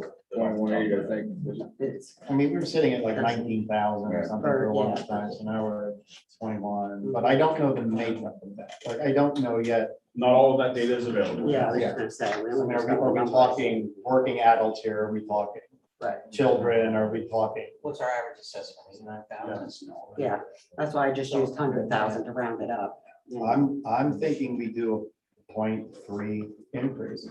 I hate to do it, but we haven't done it. And we've been tapping our reserves. I think, you know, we need to bring in new police officers because we haven't done that for a while. We are getting more calls. We do have higher density population now, and that's only going to continue to go up. And I think our problems are only going to go up. Our EMS and our first responders are just going to see a lot more calls. We're putting more roads in. There's just a lot more maintenance. And I've looked over, I did take some time and I did kind of look at all our line items here. I mean, I really don't see where we're going to cut back on anything. I really don't. Just Jeremy's salary. This is nice and meeting. I just So you're saying 0.2 and 0.1. point to and point one. Yeah, I don't know how we don't, because it's just gonna get, the gap's gonna get wider, and wider and wider, and someone after us is gonna have to do something drastic. And it's going to be more. It's gonna be more. Because it's like what the county faced, and I brought that up some years ago, I maybe talked about that. The county went for how many years without doing an increase, and then when they did one, it was big. It's like, I think it's easier to do smaller steps. That people can incorporate a little bit easier than to keep saying, hey, we didn't have a tax increase, but your expenses keep increasing, and sooner or later, it's like, hey, guess what? You gotta pay it sooner or later. But the reserves concern me a lot, because if something happens and we have, some major unexpected expense that we gotta tap reserves that we keep using to pay off general fund, if something major happens, then we don't have it. And I'm also concerned, Mike, the way you brought up about, and you're a lot more familiar with this than I think some of us are, but over the years, I think we've learned the importance of our ratings, so our ability to go borrow money, that we are a financially strong township. And that looks good to developers. Somebody wants to come into this township and take a look at, the strengths that we have. And that's one reason I think why Missing keeps getting so many people to come in and develop. It's a good place to be. They're good financially. And I often talk about working together with other municipalities, but it is still a bit of a competition. We have to be able to present ourselves to developers to say, okay, here's what we have to offer. We're a strong community, we're financially sound. We have good, first responder protection. We have good communities, people are moving in, we have to look at those things. So as much as I hate to be the one to say it, that's where I think we need to be. Had a conversation with Dawn before the meeting, and I told her I could go with 0.3, maybe 0.25 general, 0.5 fire. But we've been, for 6 years, we've been tightening the belt, and I think the bill is in that. I think we have to have an increase. 0.3 is $30 and 100,000. So I don't think it's that much more to ask for all the services we provide. Commissioners? Yeah, a $1.50 in reserves is not a lot. That'll be right up in a couple of years. A couple of years ago, it's what, round 3? 3.9. 3.9. So I mean, that went quick. I think 0.3 is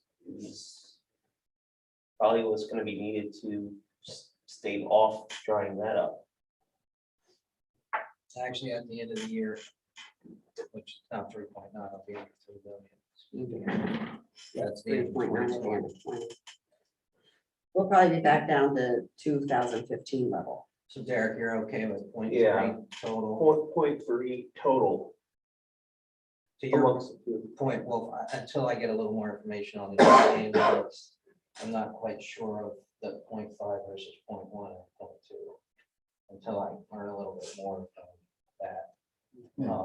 And the fee versus sending the ambulance, because I don't want to double dip and say we're now appropriating, X number of dollars to ambulance, and then we're doing a fee on top of it, so we're double. I'm just concerned that 0.2 is enough for the general fund. Sure, no, I got you. Well, actually, it's not really, we need a mill. I mean, honestly, Right. no one wants to do that, but I think, and Butch, well, get Butch's comment, I don't think anyone can point at this group of 5 people and say we haven't done, and our staff that for 6 years, we've done a pretty good job with our department heads and what we've done, not to raise millage at all. Mr. Imhoff, Commissioner.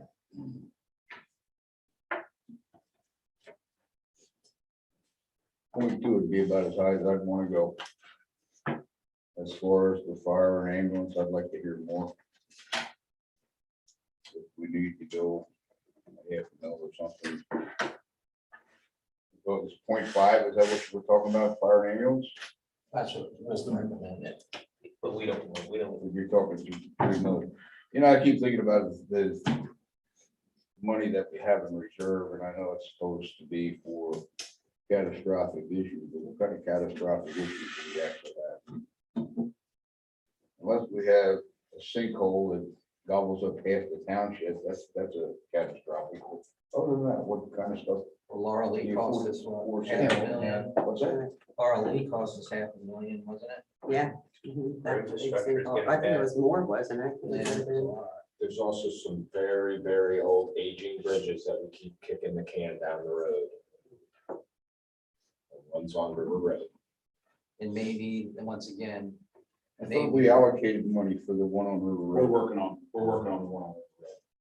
That was already voted on, wasn't So, yeah, system design is putting the specs together. it? Okay, maybe the Rescue Act money, we can use on some of that stuff too.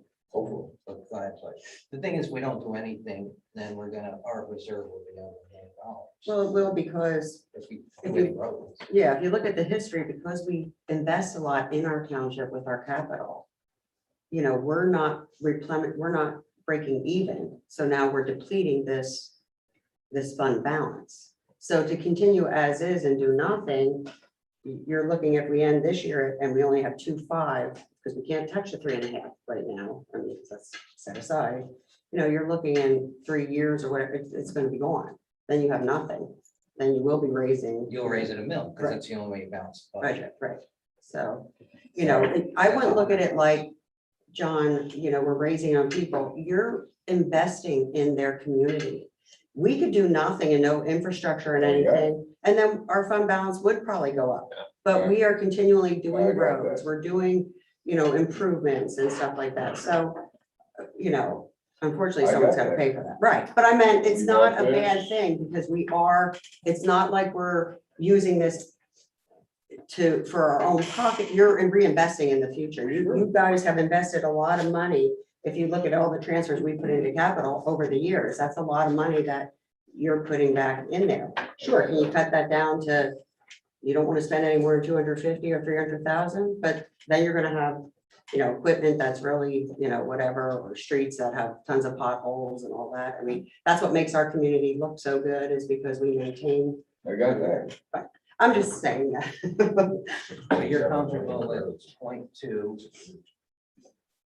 It doesn't really matter, I'll go with that. 0.2, and then we'll talk about the fire. That cut me deep right there. I'm being honest, right? It's a majority whip. Big clubs. Come on. Just so we can prepare, we're gonna continue to talk about the fire. Right. No, you know what I mean. It's Hurting Santa Claus. But Not a problem, 0.2. 0.2, and then we'll talk about, Yeah, let's we'll get a get little back to more you info guys on more that. about. I don't- ambulance. I don't feel like anybody, one of us wants. Yeah, no, sure. When you have $2 million sitting I'm there. still for staggering the hires though, we're going with 2 police officers. So I'm assuming we're keeping the 2 police Yeah. officers in. Yes, Okay. Can I ask you a question? Dawn, you know, we were talking about rolling ambulance out of general and into fire. Fire. Mhm. Do you guys want to see it presented that way? I think it's easier to explain to residents Yes, absolutely. that that's where the money's going to. I don't like that it's in the general fund in the first place. Township code specifically outlines how it should be done. You know what I mean? Yeah. Like they do in spring where they have the fire hydrant tax or the Right. street light tax. There's definable, you can explain it to residents. Now we can say, well, we're giving the ambulance 150 grand a year for whatever. This is the tax you're paying on it. Yeah, so, I'm more comfortable with that, just my opinion. well, I'm thinking of it from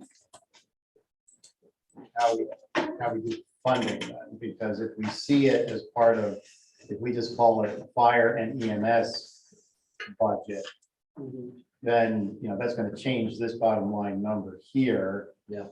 And then as, I think it'll make it clearer as we have an ongoing discussion as to what we want to do for EMS, I'm gonna say ambulance versus Chief Moyer's request, because now we have, I think we have had better information and communication about the fire company expenses, Yeah, which is one of the goals of getting. Now, part of my arguments, long time running, was, to be able to consolidate some of that funding. We're not running as many apparatus, the equipment or the calls, we should be saving some on some fuel money there. But we're gonna start seeing expense requests that we haven't seen before. Sure. Because some of those things were just covered or neglected so I just want to make sure that if that's what we want to do, I want to see it reflected in here, maybe when we come back. and Commissioner, you make a good point where we may want to look at actually having a fire and the fire tax and an ambulance tax based on what the first class township code states. Combined. Not combining them. No, actually. how Oh, separate. yeah, okay, yeah. So say we Just want a to give the separate- ambulance 100 grand and we say we're giving them 0.1 mils. Right. So then the folks, the residents know that, we're not commingling it because the code says. As long as it's- the people know what's going on. Yeah, Yeah, and That's they'll the know biggie. more about it. It's Yeah. still the same amount of dollars out of their Sure. pocket, but then you can explain that that's what it is. well, and that makes us more accountable under the code also. But if we do that, gentleman back there and Wolf's our liaison, is we start getting to the point where we're having millage and we're giving it to an association like the ambulance for numerous, whatever reasons, we're gonna need a lot more, I don't wanna say transparency, you have been, I'm not saying you weren't, but that Accountability for money. we have to be accountable to the residents to say why and this, and and they'll ask questions, believe me, so just to foreshadow that, and I'm not saying you would, but I'm just saying to be prepared that, well, if Dawn calls you and says, I need to see this, we're gonna have to be able to do that, so. But I would like to see the millage based on the total cost versus millage plus fuel cost, plus this cost, those additional costs. So if it's gotta come up a mil or two, Yeah, we cover the whole works and then we're done. We don't pay anything else additional, I agree, yeah. Right, right. because otherwise you're hiding it. Mhm. Not that you're hiding it, but No, I you're know. hiding it to the community. Mhm. They need to know what's going on. But then the radio expenses should also be put in that village. Yeah. Yeah. that's what we're saying, putting, Yeah, that's what he's Yeah, saying. exactly. That way you know what it all costs. Mhm. It really should be, that's program budget, right? Dawn, you should have all that stuff. Right. And I think we've been doing every year, I think we do a better job of articulating where the money's coming from, how it's going. We've been holding ourselves really accountable as a board. We've been holding staff really accountable. So it's good to see it coming out. Thank everybody for all their time, their input. Thank you, Dawn, you have some direction, right? point two, two police officers, and I'm moving ambulance under fire right now and seeing what that number is and what that Yeah, relates get to. some information on the apparatus and Right. reach we'll out talk to to them. them. Right. All right. Yeah. Oh.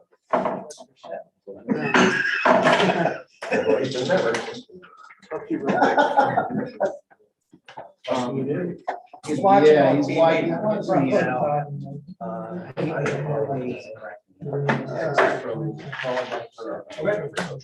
Yep. I'm just gonna leave it as she wants to before they- Just that. Good, good. I have a quick question for you.